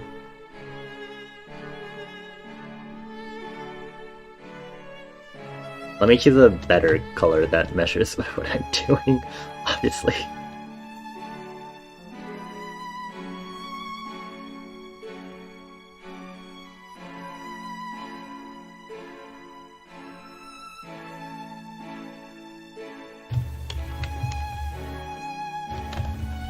Like, do you think that's kind of better as a result? It's still now dinner, but you have a golden of mold apple cider going? Ooh, apple cider!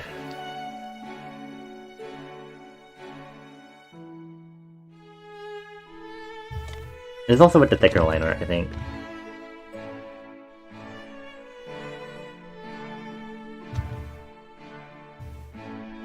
Let me open...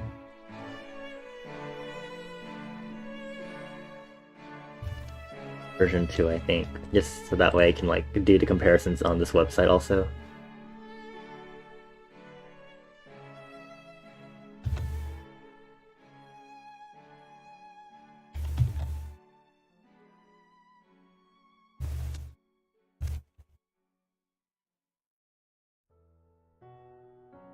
Let me actually do the zoom out. So this is like 6.25%.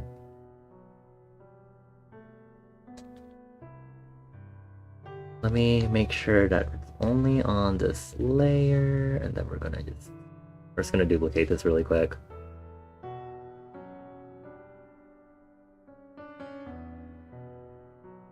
Oh, hold the mask. Thank you.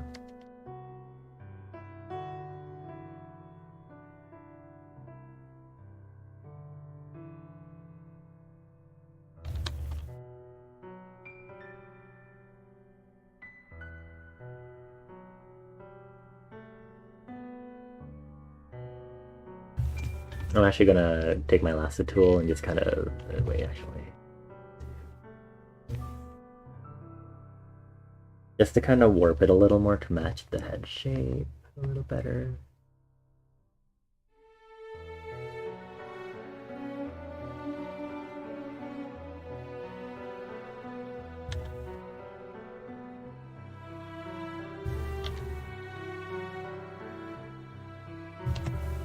I think that should help it, actually. So let me do an export of this again, put it on the website really quick. I can also show you all the website that I'm using for comparison.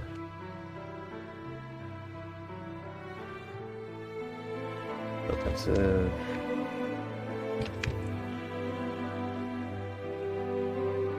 Let me open it in private mode.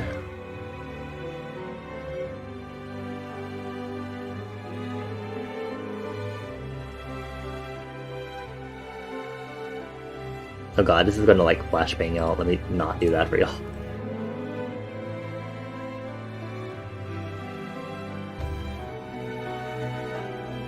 I think this. Let me just double check that this works.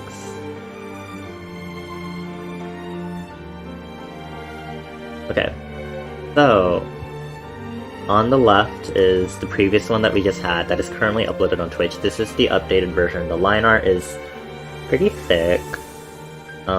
And then we did the face brightening in order to like make it stand out a little better. And then this is what it might look like in a chat, which it does not. I can't tell if it's more readable on my screen, but at least for me, looking at it on my screen, it's definitely more readable on the right for sure.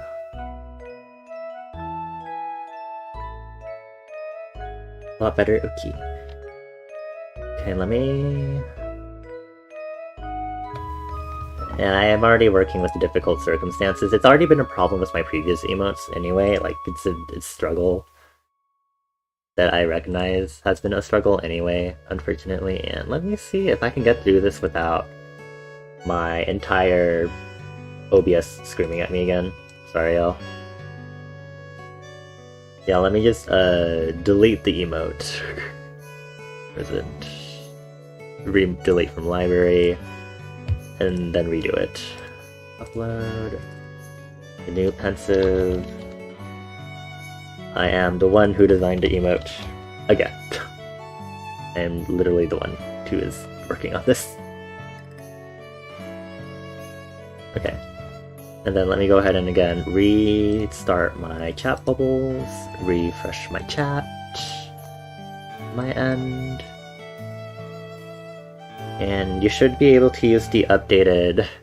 Hey Twitch, it's me again. And then this is the new pensive emote. But yeah, that's definitely a lot more readable for me in chat at least, compared to previously, which I think I can literally scroll up to see. Yeah, it's definitely more readable, which is good, that's what we want.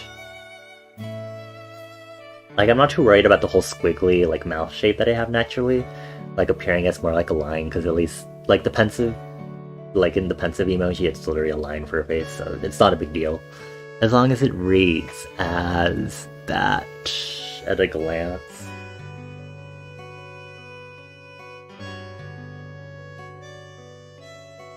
On my phone, it's a little finicky still for me, but at least on desktop, it's at least more readable. It's at least more readable on my phone than previous, again, still, but it's a little more difficult on my phone versus on my PC monitor. Yeah, I'm gonna be finagling with the colors specifically that I'm using on my model later, especially when I try to get a proper reference sheet going and stuff, because I think I'm trying to like figure it out, because it's like, since my head is in flame, that means that the head color will technically be brighter being seen through all that flame.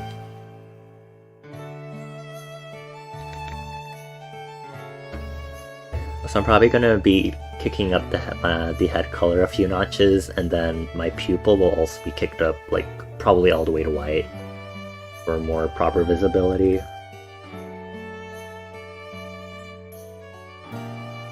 Yeah, that's for me to figure out.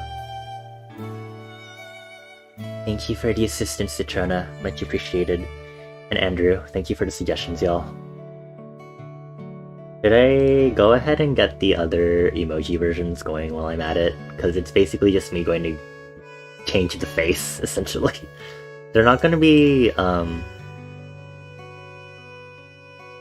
they're not going to be like, they're going to be follower emotes. Sorry, my brain stopped. You didn't know I had an eye while drawing paperweight? It's fine. I think it works for the simple style because it's like I have the glasses, which kind of implies I have eyes or an eye. So it's not a big deal. I'm like debating also for like my updated outfit if I should go to a monocle instead, because financially having a full eyeglasses is a little bit of a little cumbersome when I can only see with one eye in this form.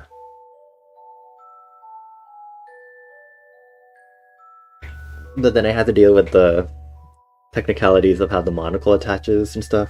Or more like... Ooh, that was a weird burp. Do people still make monocles?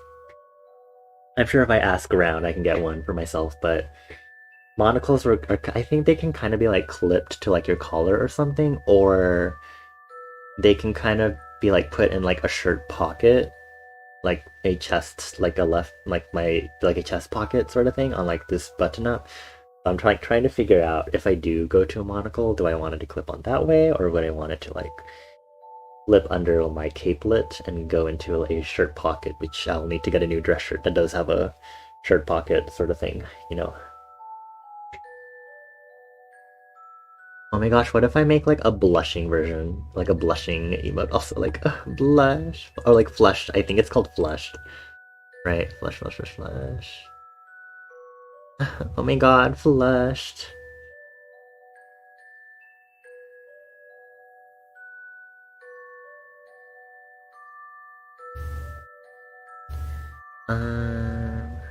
We'll see.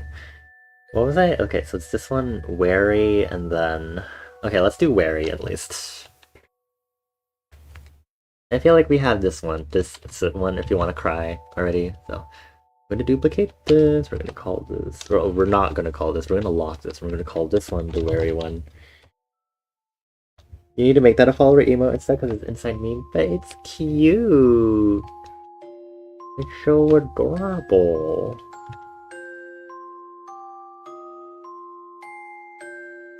I'm just gonna do this. There's something in here that's not moving. It's the masks that I made. I was like, something isn't moving here. I was like, oh boy.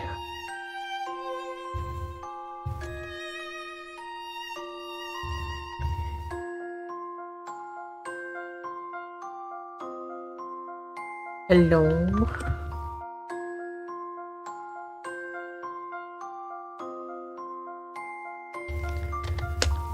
Okay, I'm gonna duplicate this. I'm gonna delete whatever's on it, but it's at 100. Don't do that. And then I actually need to get... I need to see what it looks like really quick.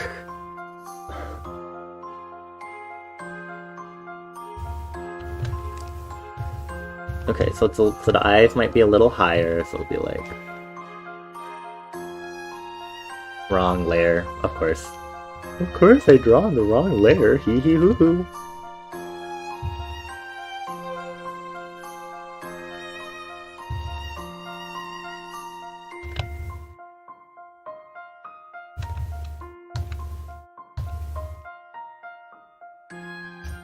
I'm just having the previous line art ghosted so I can make sure the line weight is thick enough also.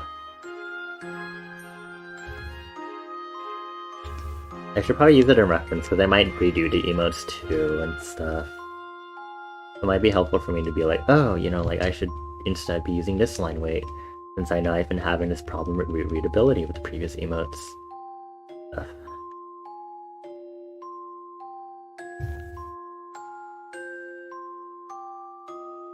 I could also just downsize, because I think the default size for these is like 560 by 560.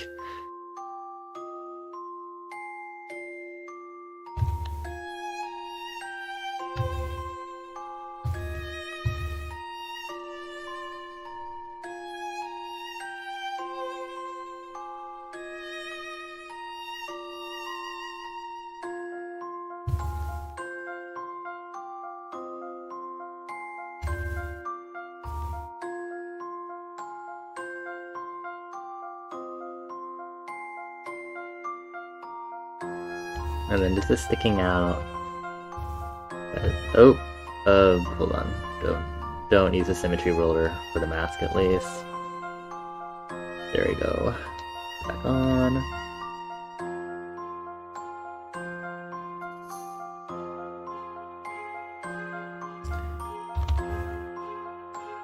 Okay, now we just need to do the mouth.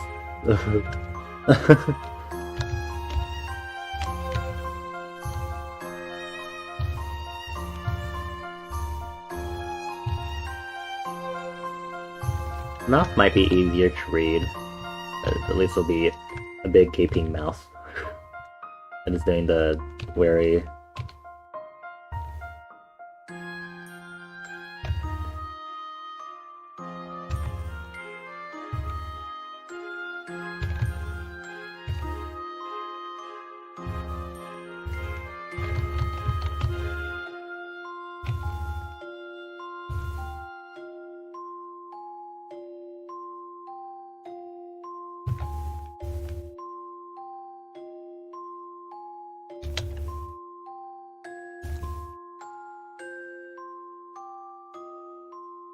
I'm gonna thicken it outside of the shape so that way we don't compromise the inner shape, at least.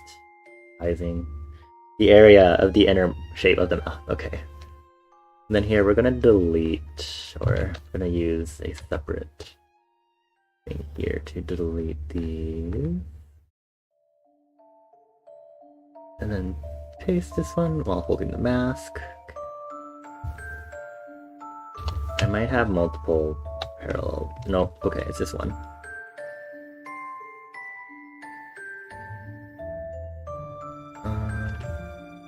I think it's the same color as the flame inside of the mouth, I believe.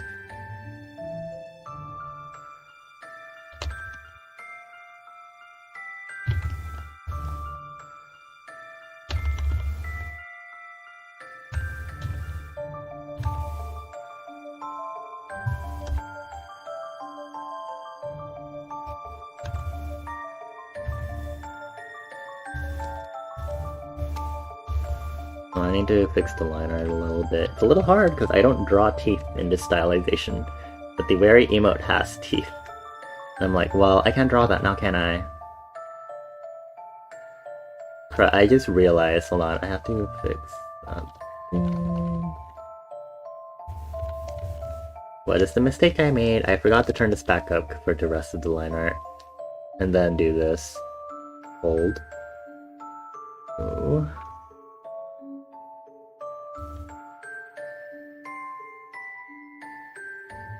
I fill this in.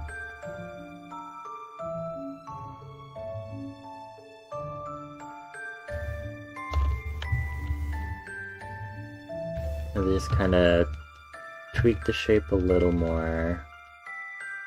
A little bit.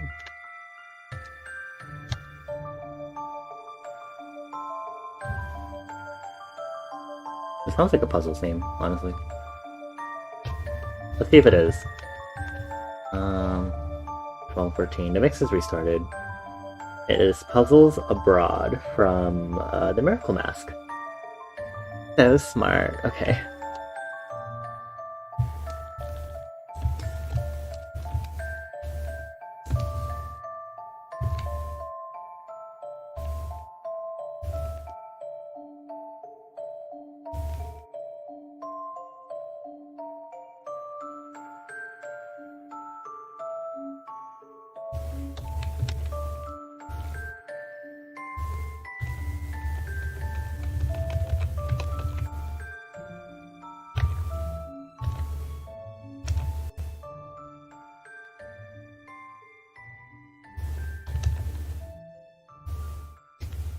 Is this good?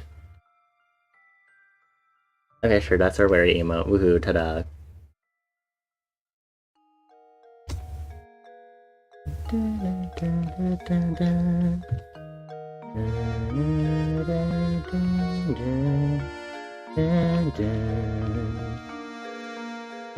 So wary.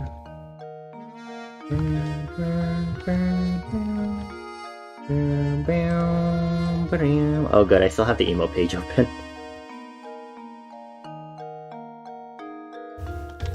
Wary.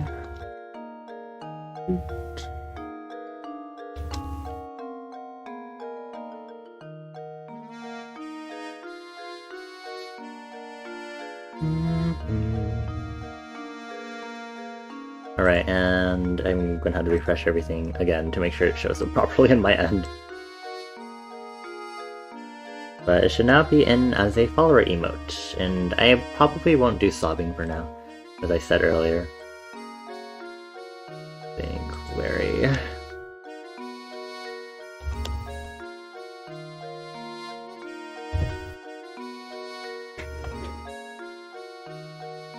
You can be wary in chat now. I actually don't know what this looks like if you show the other eye. I feel like I should be double checking this. Let's see. Enable, and disable mask. It's fine. It looks great. Besides the eye not looking right on the other side, but the spacing is fine. Yay! Okay. Cool. I think that's enough emote work for now. We've got pensive, and then we got wary. Oh my gosh. Let me get these uploaded to the Discord server also for usage.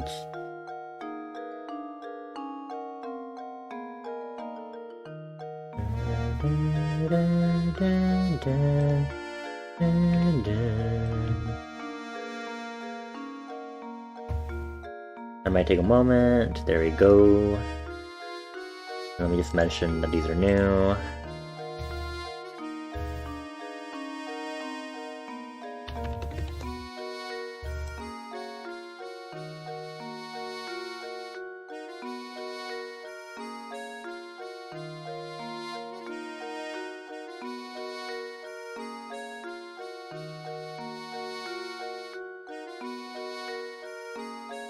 Okay, so with that, I'm gonna switch gears and I'm gonna continue the Huevember work that I've been putting off. I haven't had a chance to continue working on it off stream, honestly. But I'm literally just about done with the line art, or the sketch, and then I can line it properly. I literally just need to do the other hand is the issue here. I don't remember, what size am I using here? Yeah, I'm using 7 for sure. Okay. Why do you want Bonnie Clown?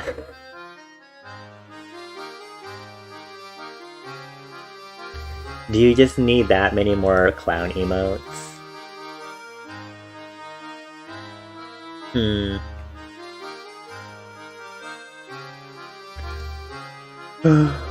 I'll mark it on my list if anything. Let me see, where is my emote list? Here we are. Okay, we got wary done. And then I just added, what was it? Pensive.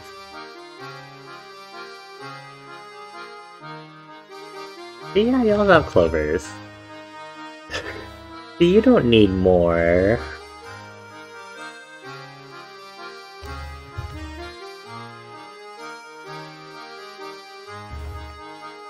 Maybe I'll make a clown emote, but make it tier 2. Not for much longer, I'm Soda. It's not like you'll have my clown emote for that long either, honey. Which... What do you mean, boo? Okay.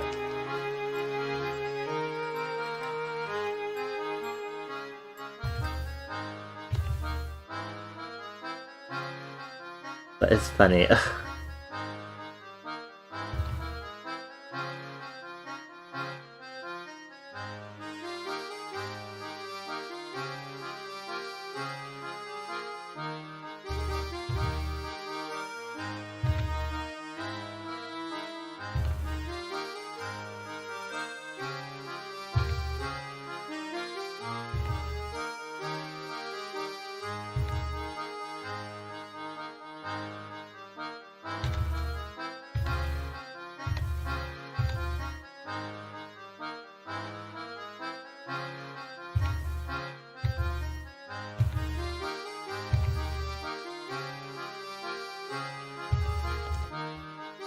Yeah, I'm like contorting my hand to do this right now. So I kind of get an idea as to how I want this to look.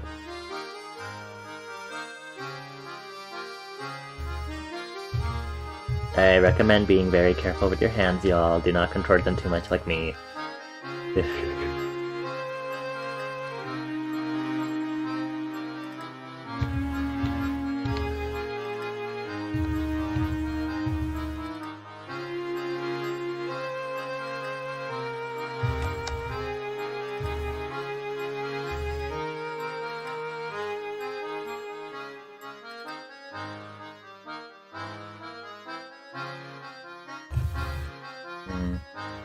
Oh my god, what is this? Is this from Basil? Oh my god.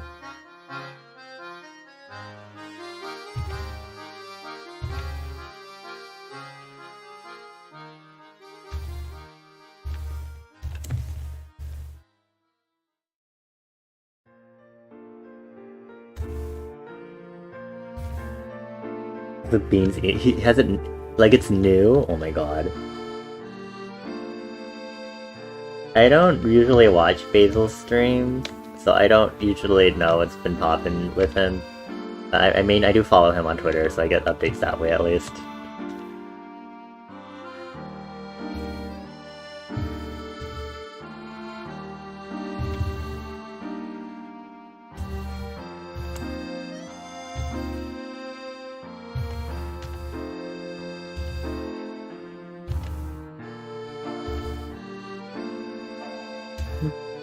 Okay. Truly a furry streamer. You neither, TBH. That's an interesting vibe. So that's probably why I don't like watch his streams as much. And he definitely has charisma and stuff. I'm like, oh. Also, I'm just hesitant on joining new streams everywhere and being like, oh, I have to like meet people and be like, hi, you know? Like, I'm not ready for this. But then that means I'd never be ready, so what's really gonna happen, you know?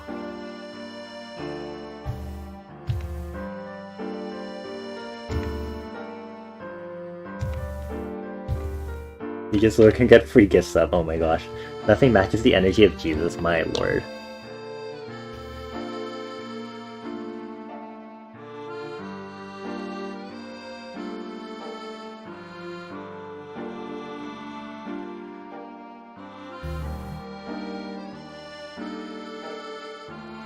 You call- oh my god, stop. No one called you Jesus.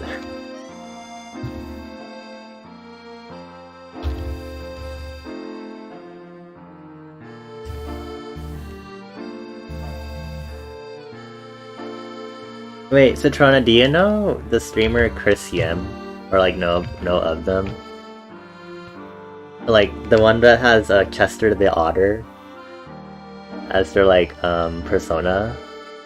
They're a really popular furry streamer. They had this like funny thing, I think it was around Easter this year, where they like coded this thing where like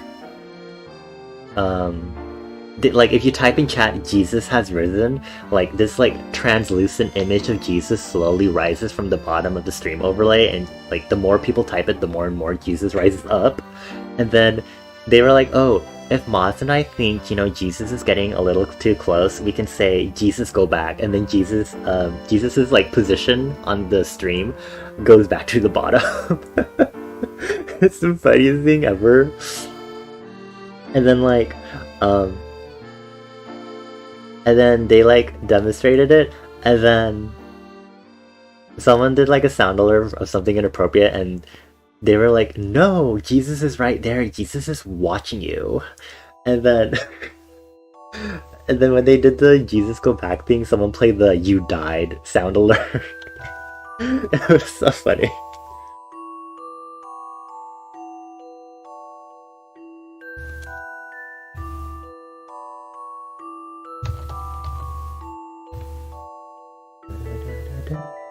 Oh yes, my favorite puzzle name from that series.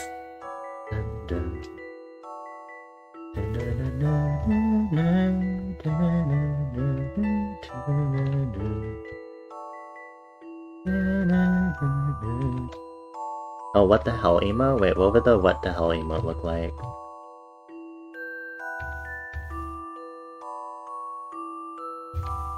I don't know what like the what the hell thing is, so you know.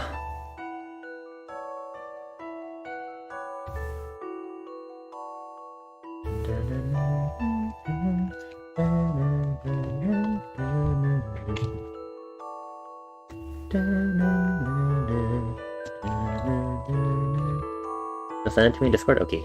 Let me know when you sent it.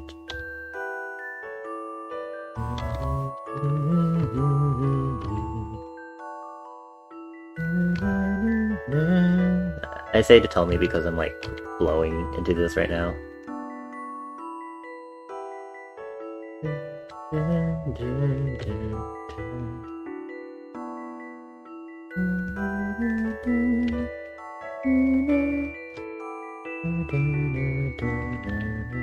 Your RP, oh my god.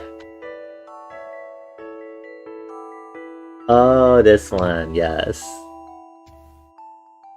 The cat is so precious.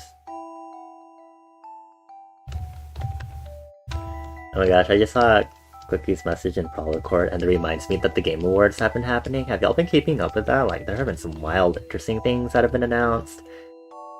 And some interesting things that have happened, also.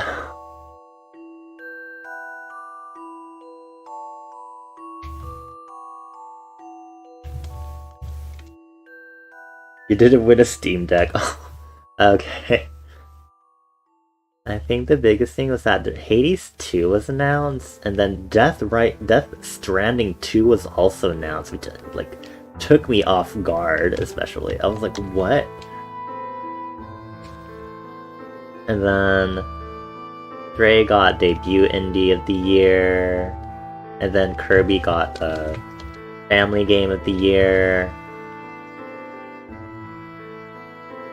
and then during the Game of the Year speech, apparently some kid like snuck on stage or something.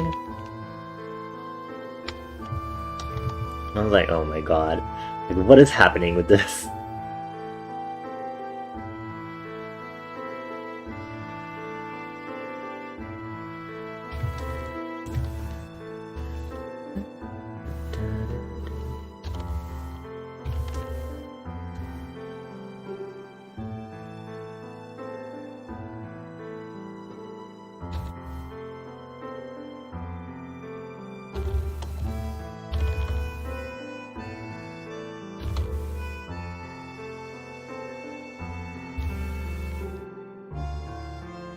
I think I need to rotate this a little more.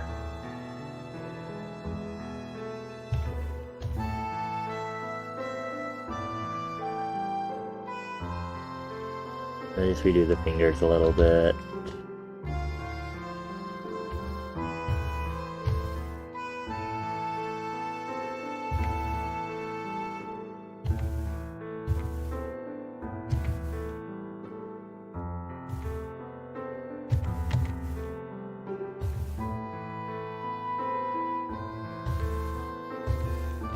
Right, I don't think there's anything else I remember that happened, like big things that were announced, because I did not really pay attention to much of the awards. I mostly just saw what was on Twitter, and I was like, oh wow, Kirby!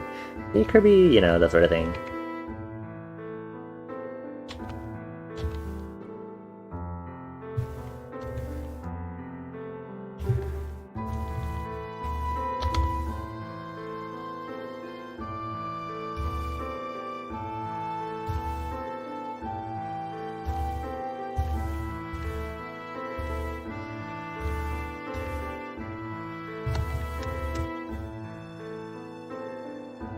Me not knowing which mode I'm on when I'm like switching back and forth between my— whoa! I meant to use my eraser that time. See? Lord. They made Hosier real? Who? The what now? Geralt to Rivia is in Fortnite now. I don't know what these are referencing.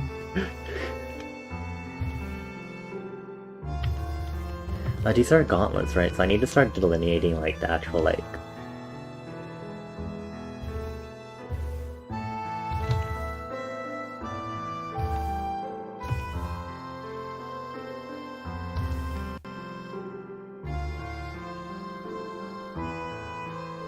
The Witcher? I don't know. I only know indie games. Whether I don't know is it indie? Imagine it is indie. I only know cozy games and stuff.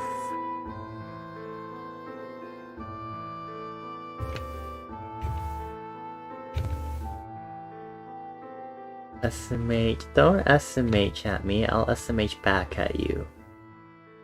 SMH, Citrona. How dare you make assumptions about other people? You know what that's called? That's called, prejudice. I'm telling Daddy. You're gonna get ground. Kidding. Let's see. Trying to get the gauntlet details on now. Back to the hands. So, oh, that's not where I'm drawing. Okay. So it is a sort of 3-knuckle sort of thing. I don't know. Like, okay, I was like, I know Hosier's like a magician, a musician. But like, have I not said before that I know very little pop culture because I know very little pop culture? We need to talk about this, that I don't know pop culture. I realize I can't properly whisper on stream. I don't know. Okay. Yeah, I don't think whispering fully works.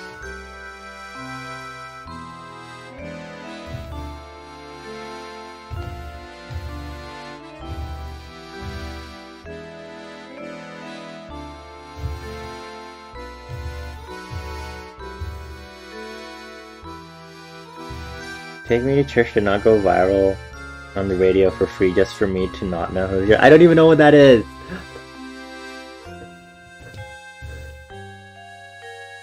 You're mentioning all these things and I'm just like, I don't know what you're talking about, honey.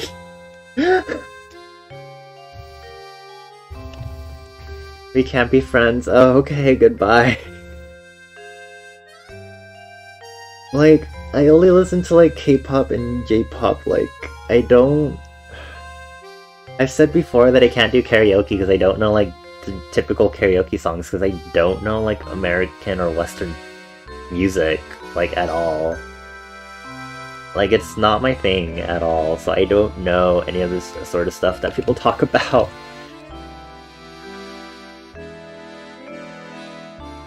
The patron saint of lesbians? I'm not one of them!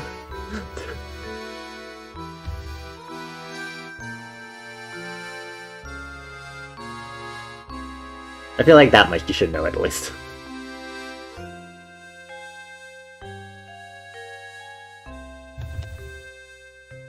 Well, let's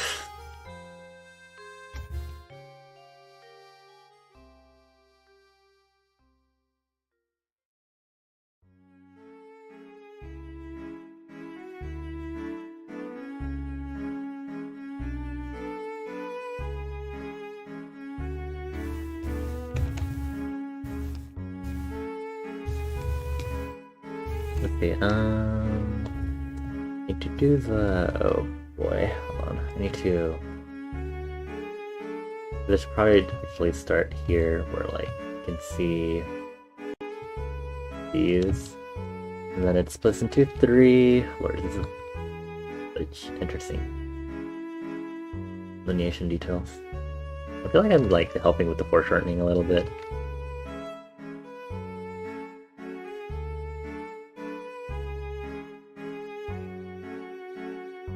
I don't know if I mentioned it before, but I don't like well, right now, yes, because I'm doing work, but on a regular basis, if I want to actively listen to music, I cannot choose like slow or sad music at all. Like it does not work for me to like listen to that sort of stuff. Which I think is like the typical stuff people like listening to.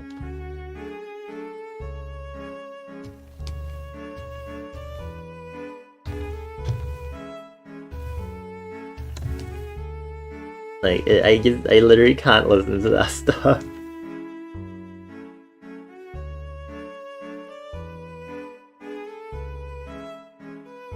Like, it sounds great and all, but it's just not what I want from from music, like, at all.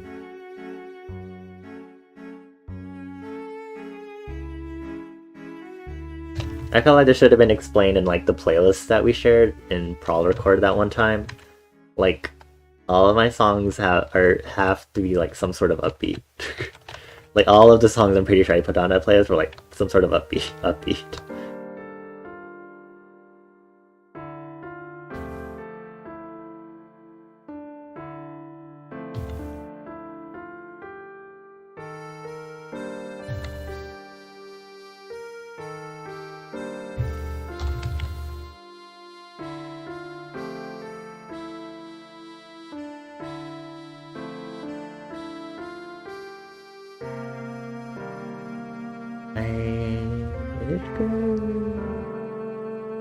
I still need to draw the artifacts on the side, so let me do that on the rough here. Wait.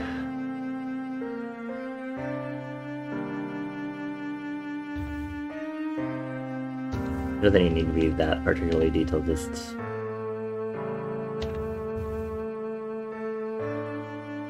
This tangent won't exist, because it's in front of the cloak.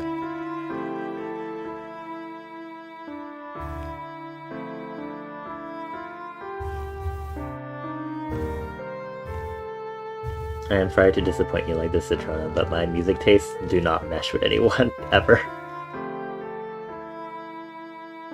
It's actually, like, one of the few things that I actually don't like sharing as much.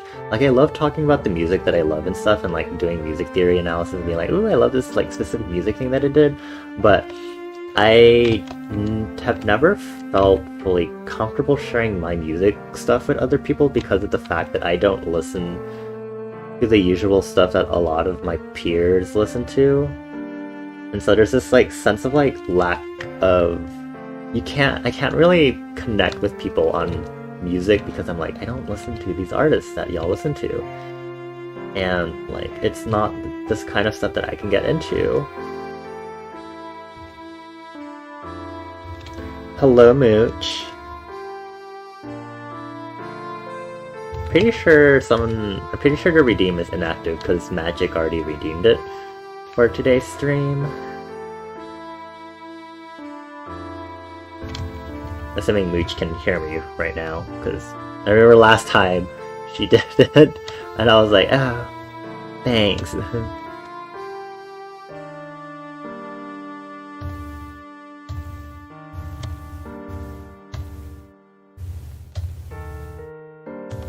But yeah, respectfully so, it is moments like these where I'm like, oh, this is why I don't like sharing or fully talking about the music I love as much, because I don't know these artists. You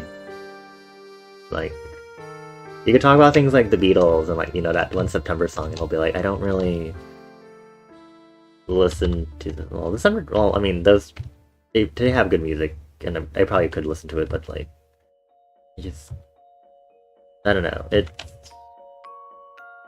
I don't know. I don't feel very... It's like one of the... This is connecting back to the social thing we were talking about earlier, where I was like, oh, if people want to hang out with me, then they'll come to me if they want to be around me, sort of thing. And I think there's this overarching idea that I'm still trying to figure out, and I'm like, do I want to talk about this on stream? Yeah, sorry about that, Mooch. Not today.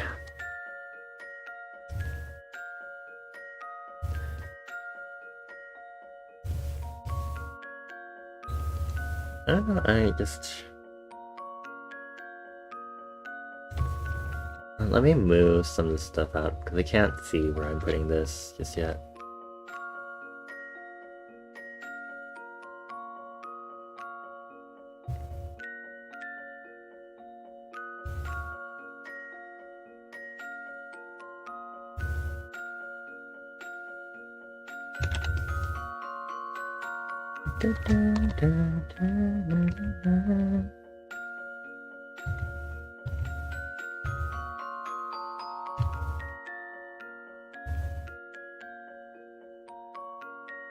Yeah, I don't know. I think without having to get too into how I personally experience it, I think it's a whole matter of when it comes to socializing, a lot of it comes out of the fact that you create these social interactions and relationships with people based on similar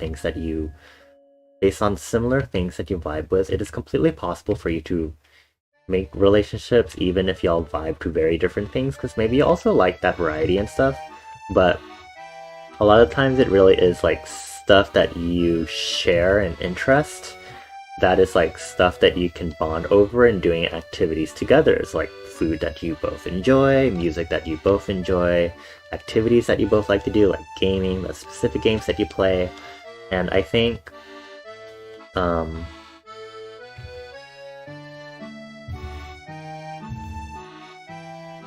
I think music being one of those big things that people can really bond over. I think it's something like, oh, this is like potentially one thing that I have to like not incorporate when it comes to bonding over music unless I find someone else who's like a big K-pop fan or a big J-pop fan, because those are relatively more niche, I guess you would say.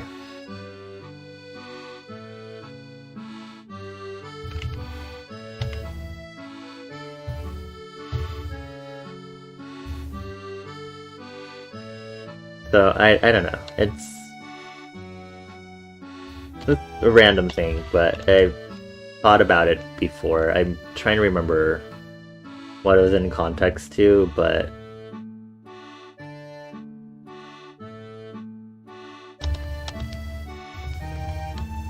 I have this has crossed my mind before the whole like what happens when you can't really share interests with people? How does that affect your social health, the way you can bond with other people, sort of thing? Because I think that has some major implications on how you can properly bond with people if you find that either your interests, that if you really find that there aren't common interests to work around. Especially if like those interests that people really bond over are like very big things for them to bond over, you know? Like music, for example, or like the food that you eat, and like even the games that you play together. 13 more days until you can file the paperwork with the courts. Oh, my lord. Wishing you the best of luck with that. Also, you have buttered pasta with garlic confit. Nice! That sounds so good.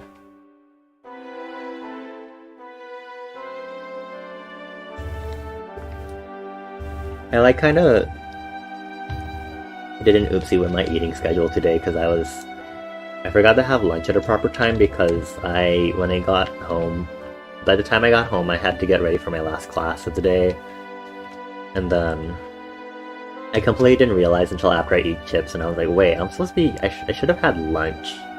But my lunch was at like almost 4 p.m. today, and I was like, this is not, I've done this before, but this should not be happening because this is some random circumstance that this happened because of timing.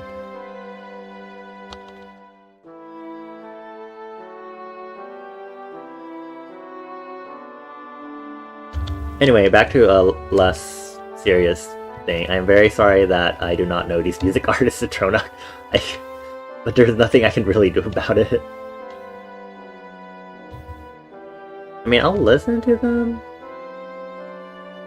but then it's like the same thing where I wouldn't expect anyone to like continue listening to the K-pop or J-pop that I listen to, because if it's not their vibe, it's quite literally not their vibe.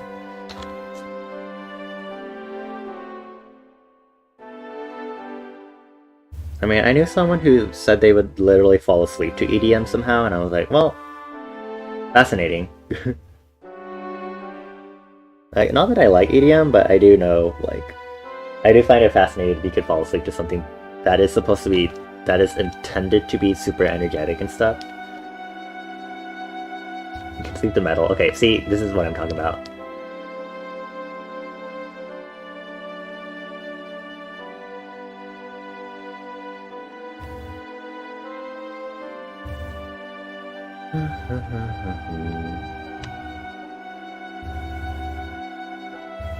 You can only sleep to piano or some kind of instrumental. Like, I don't think they meant it as in, like, sleeping when they're actually going to sleep. I think they meant it as in it's boring enough that they would just fall asleep trying to listen to it.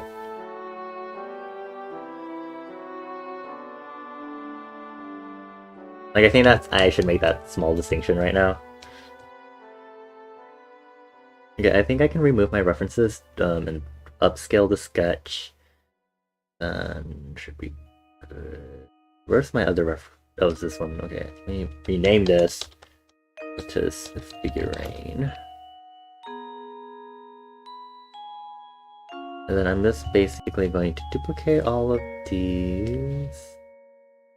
Okay, maybe not that. Duplicate the folder.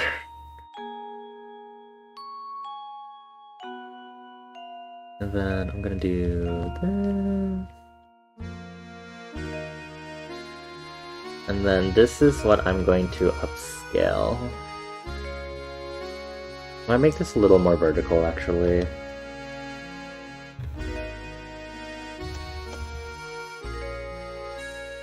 And then I'm gonna upscale this sketch a little more.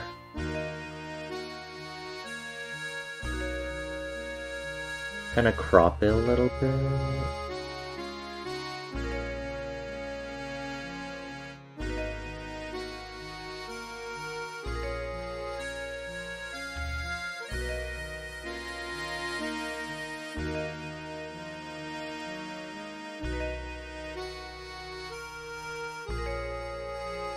Okay, there we go. And then I can do this. I might rotate it after I finish it up, which I haven't really done before, but I kind of want to be a little... I want it to be a little more dynamic. Actually, I might actually do that right now instead, because it's already a weird perspective how I drew Otis anyway.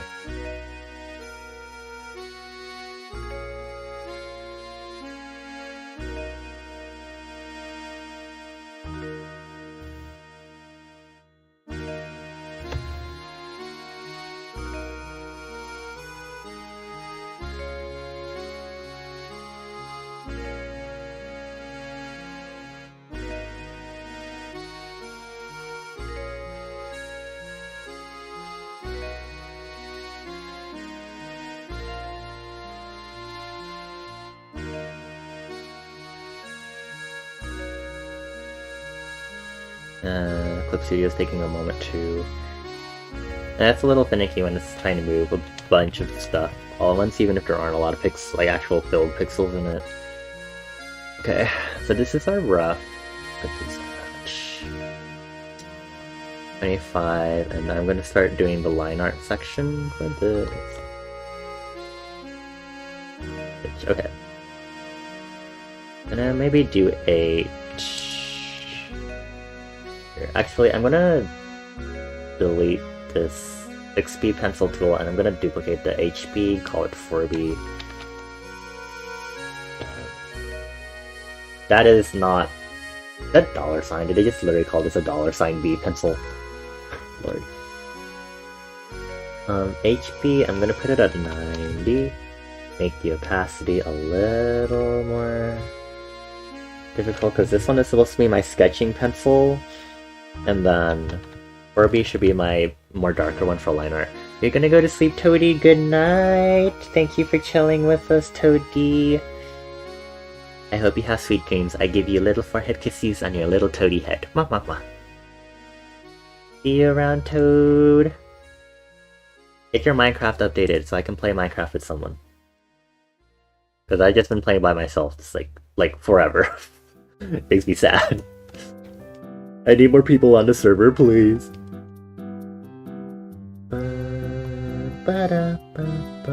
And then the 4B pencil... Wait, let me... 85... I'm gonna save the settings on this. And then this... Actually, I might make this one a little looser in stabilization. Save. And then this one will stay... Maybe kick it up to 35. And then opacity, we can do... Yes.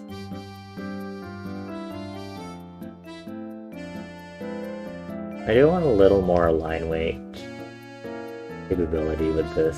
Oh, there's also brush density.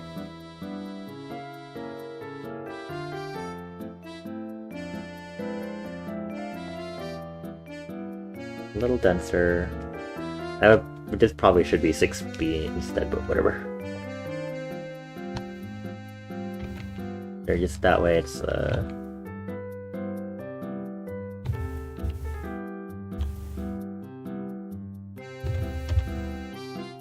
Oops, okay, hold on. This is HB. And then this is my 4B. There we go. Okay. And I said I was gonna make an 8 point. And let me actually bring up this more.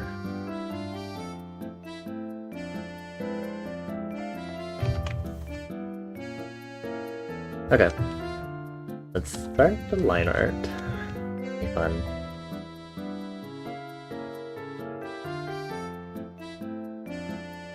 I learned to be not as concerned with line art as much anymore.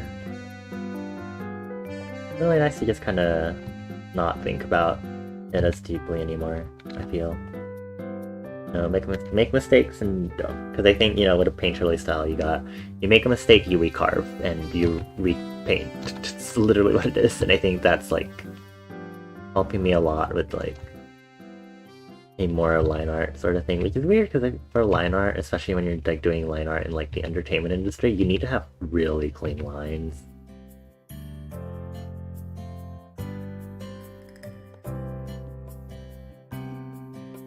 But that's not what I'm doing now, is it? Okay, it is also about to be midnight for me, and I should not be awake for too long because I should get some nice sleep at least. Given how I was like feeling derpity derp and I need to rest after the semester.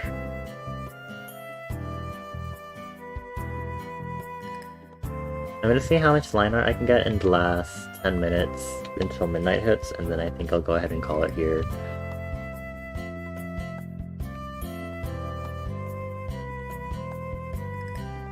And then I'm gonna think about who to raid. I could raid Mika, because Mika's mine. I don't know how much longer they're going to be alive for, though. My question. But, I mean, they did raid me. Like, most recent stream, so you know.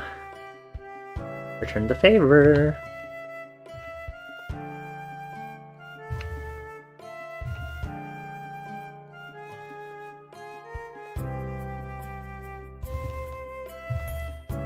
Okay, I should have done the hair first and then these over it, but it's okay, I can just switch the order. So I do this part now.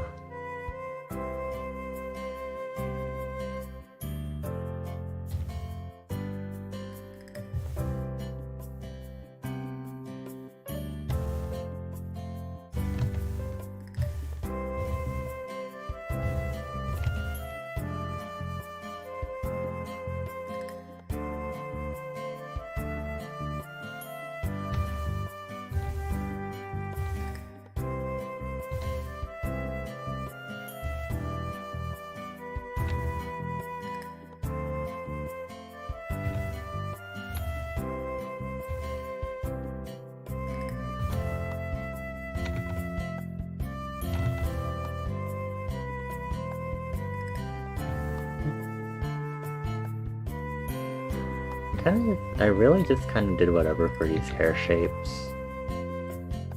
Hopefully it doesn't come back to bite me in the rear, but I'm trying to be a little more open about changing my line art after the fact, like when I'm doing the coloring phase. Like especially when I'm doing like a lot of clothing wrinkles, like I feel like it's helpful to like... But then when I was doing my splat Sona, I really got a hang of like doing some... I don't know, I'm really happy with how I did the clothing wrinkles on that, on the sweater that my Splat Sona has, for the Splatsville outfit. Legitimately, I'm just like, how did I do this? Like, what knowledge am I pulling from for this to work, you know? What arcane knowledge am I trying to use here?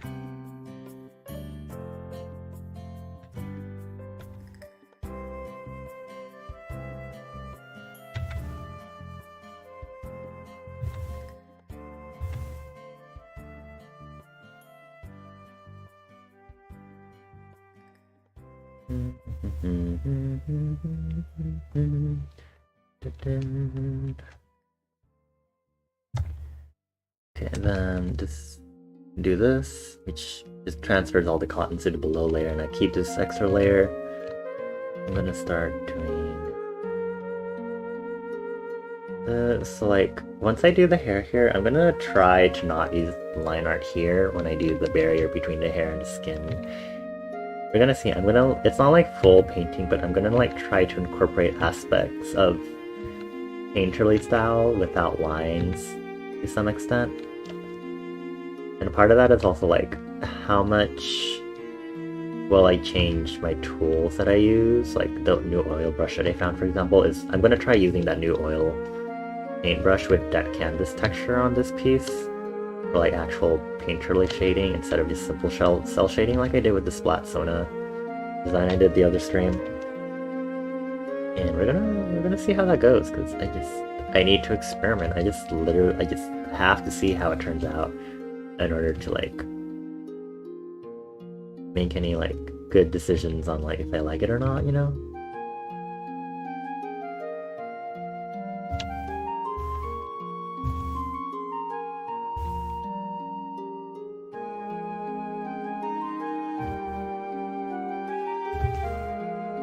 And I'm getting a better idea as to how to vary my line weights. It's a little better, but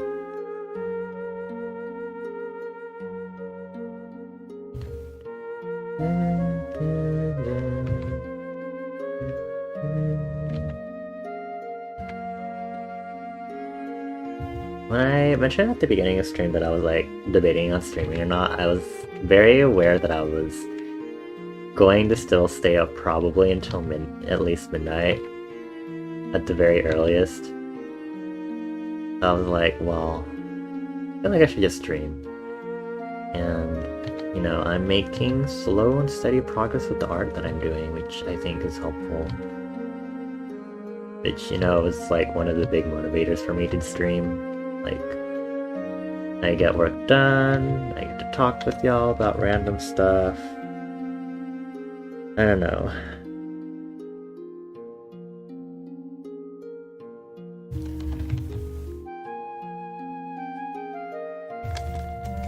I think I need to delete some of the lines here. There we go, push this down. As long as I make sure I don't have any weird mistakes, I don't need to be super worried, and then...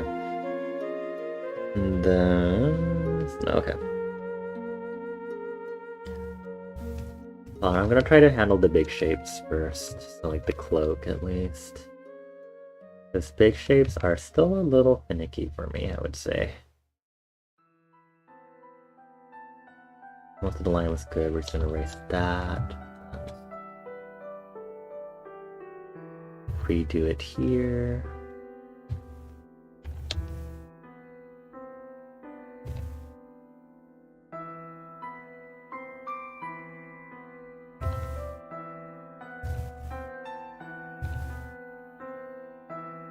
Looks like the owl cloak shape is interesting, so I'm hoping I made it look okay, because it's hard to work with something that isn't just a flat fabric. Like, if you saw the figurine reference, like, you can see, like, how, or, like, the other reference photos, you can tell that it's like, oh, you know, it has these, like, this little zigzaggy frayed end to it. Or like texture and patterning, and I'm just like, how do you make that show when it's like fluttering like this in perspective and at different angles and stuff?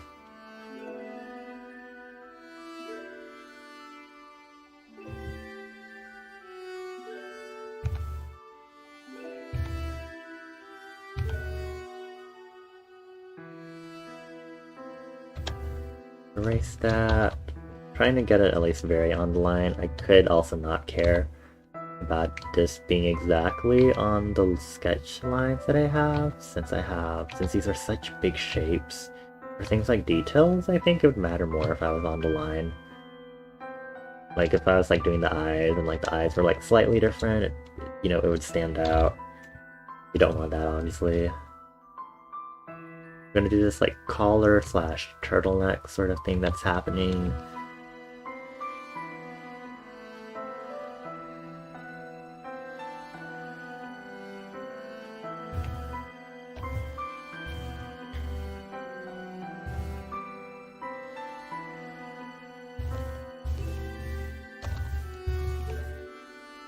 Start getting in some of the shapes here for the clothes.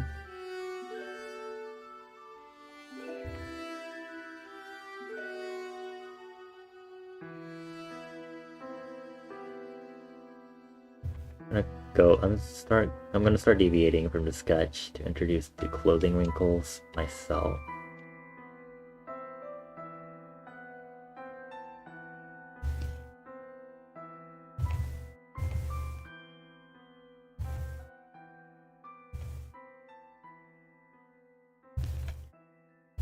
Gonna do that. And then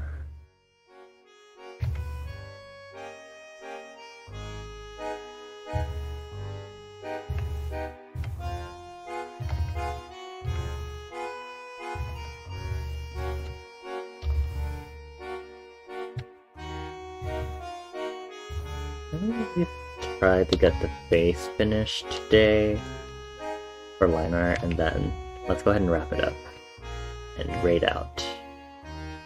Alright, peeps.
Okay.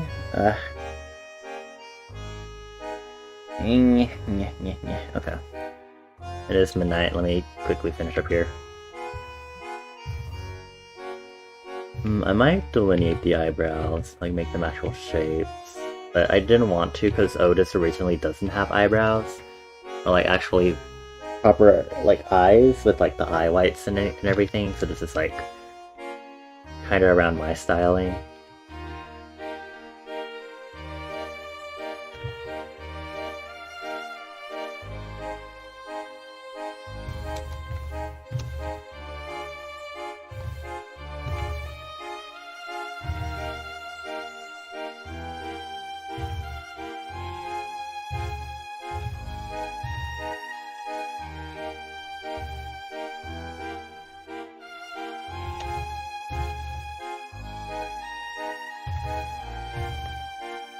These very like angular, like the whole eye shape.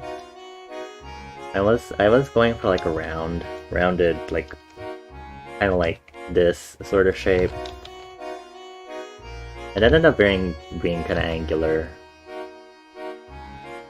which I'm noticing a lot. And like throughout this, there's like a bit of angles, like in this and then this, the hair. I'm like, huh. I'm absorbing angular shapes.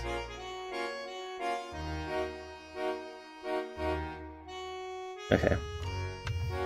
You're tired AF, you're gonna go to sleep or at least get some rest. Okay, good night, Magic. Thank you so much for chilling with us. I will also give you forehead kisses. Mwah, mwah, mwah. Thanks for chilling with us. I wish you the best with whatever you may be dealing with. Your sourdough starter, the other lighthearted stuff, I hope that goes well for you too. Give us updates. I would love to get updates on those, especially. To do this here, actually. Didn't realize I didn't finish this line properly. On me.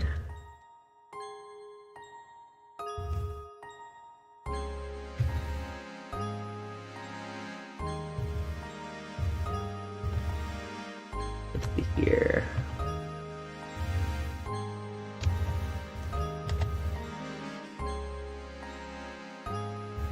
And then I might make a separate layer for the irises in case I decide to delete them. Or like delete the line surrounding them, sort of thing. I've seen this thing where people like do an airbrush to like define the shape of their iris, and I'm like, this is very something that I don't think I would do. It'd be fun to try it out, but I don't think I could do like a soft edge for an iris, especially.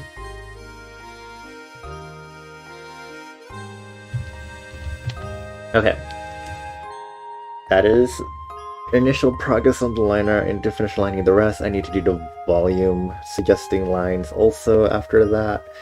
And then we'll be doing the coloring, the rendering, and then I need to do the background also, because I have an idea for the background for this, which is why I started setting it at an angle. Yeah. So these are the iris lines. I'm gonna start locking now. Okay. Great.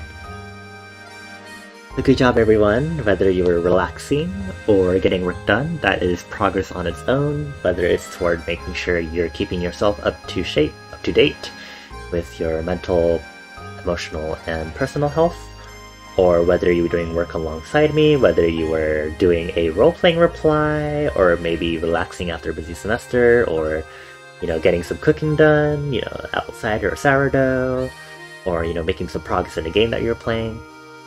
Y'all make some progress. You actually haven't touched the reply, Citrona. Do we need to get in a voice call so I can force you to do it? Assuming you're not already in a voice call.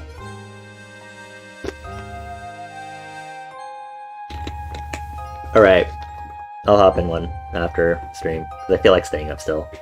But we're gonna go ahead and wrap up. Also, we got some emotes done, so we're gonna go ahead and raid out, and we're gonna go ahead and raid Mika, our lovely AI friendo. So we're gonna use the new pensive emote that y'all helped me with it, obviously. And we're gonna oh gods, I did not mean to do that. Oopsies. Okay. I wish we could use the wary one, but I made that a follower emote only. It's okay, we'll just use pensive. I could probably drag it. I could probably actually, yeah, I have the emotes open actually, so I could actually drag it into a. Hold on.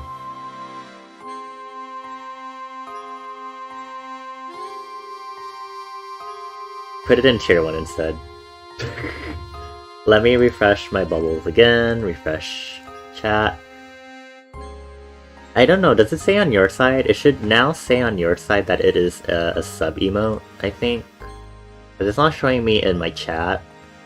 Yeah, okay, we'll use the wary one, and we'll make the raid message like, Bonnie is twerking in... It's twerking on your computer. It's twerking on your keyboard? On your monitor? It's twerking in front of your monitor? And then we'll use the animated wait, should we do like wary first and then we'll do the twerking emote at the end? It'll be like variety, so it'll be like this.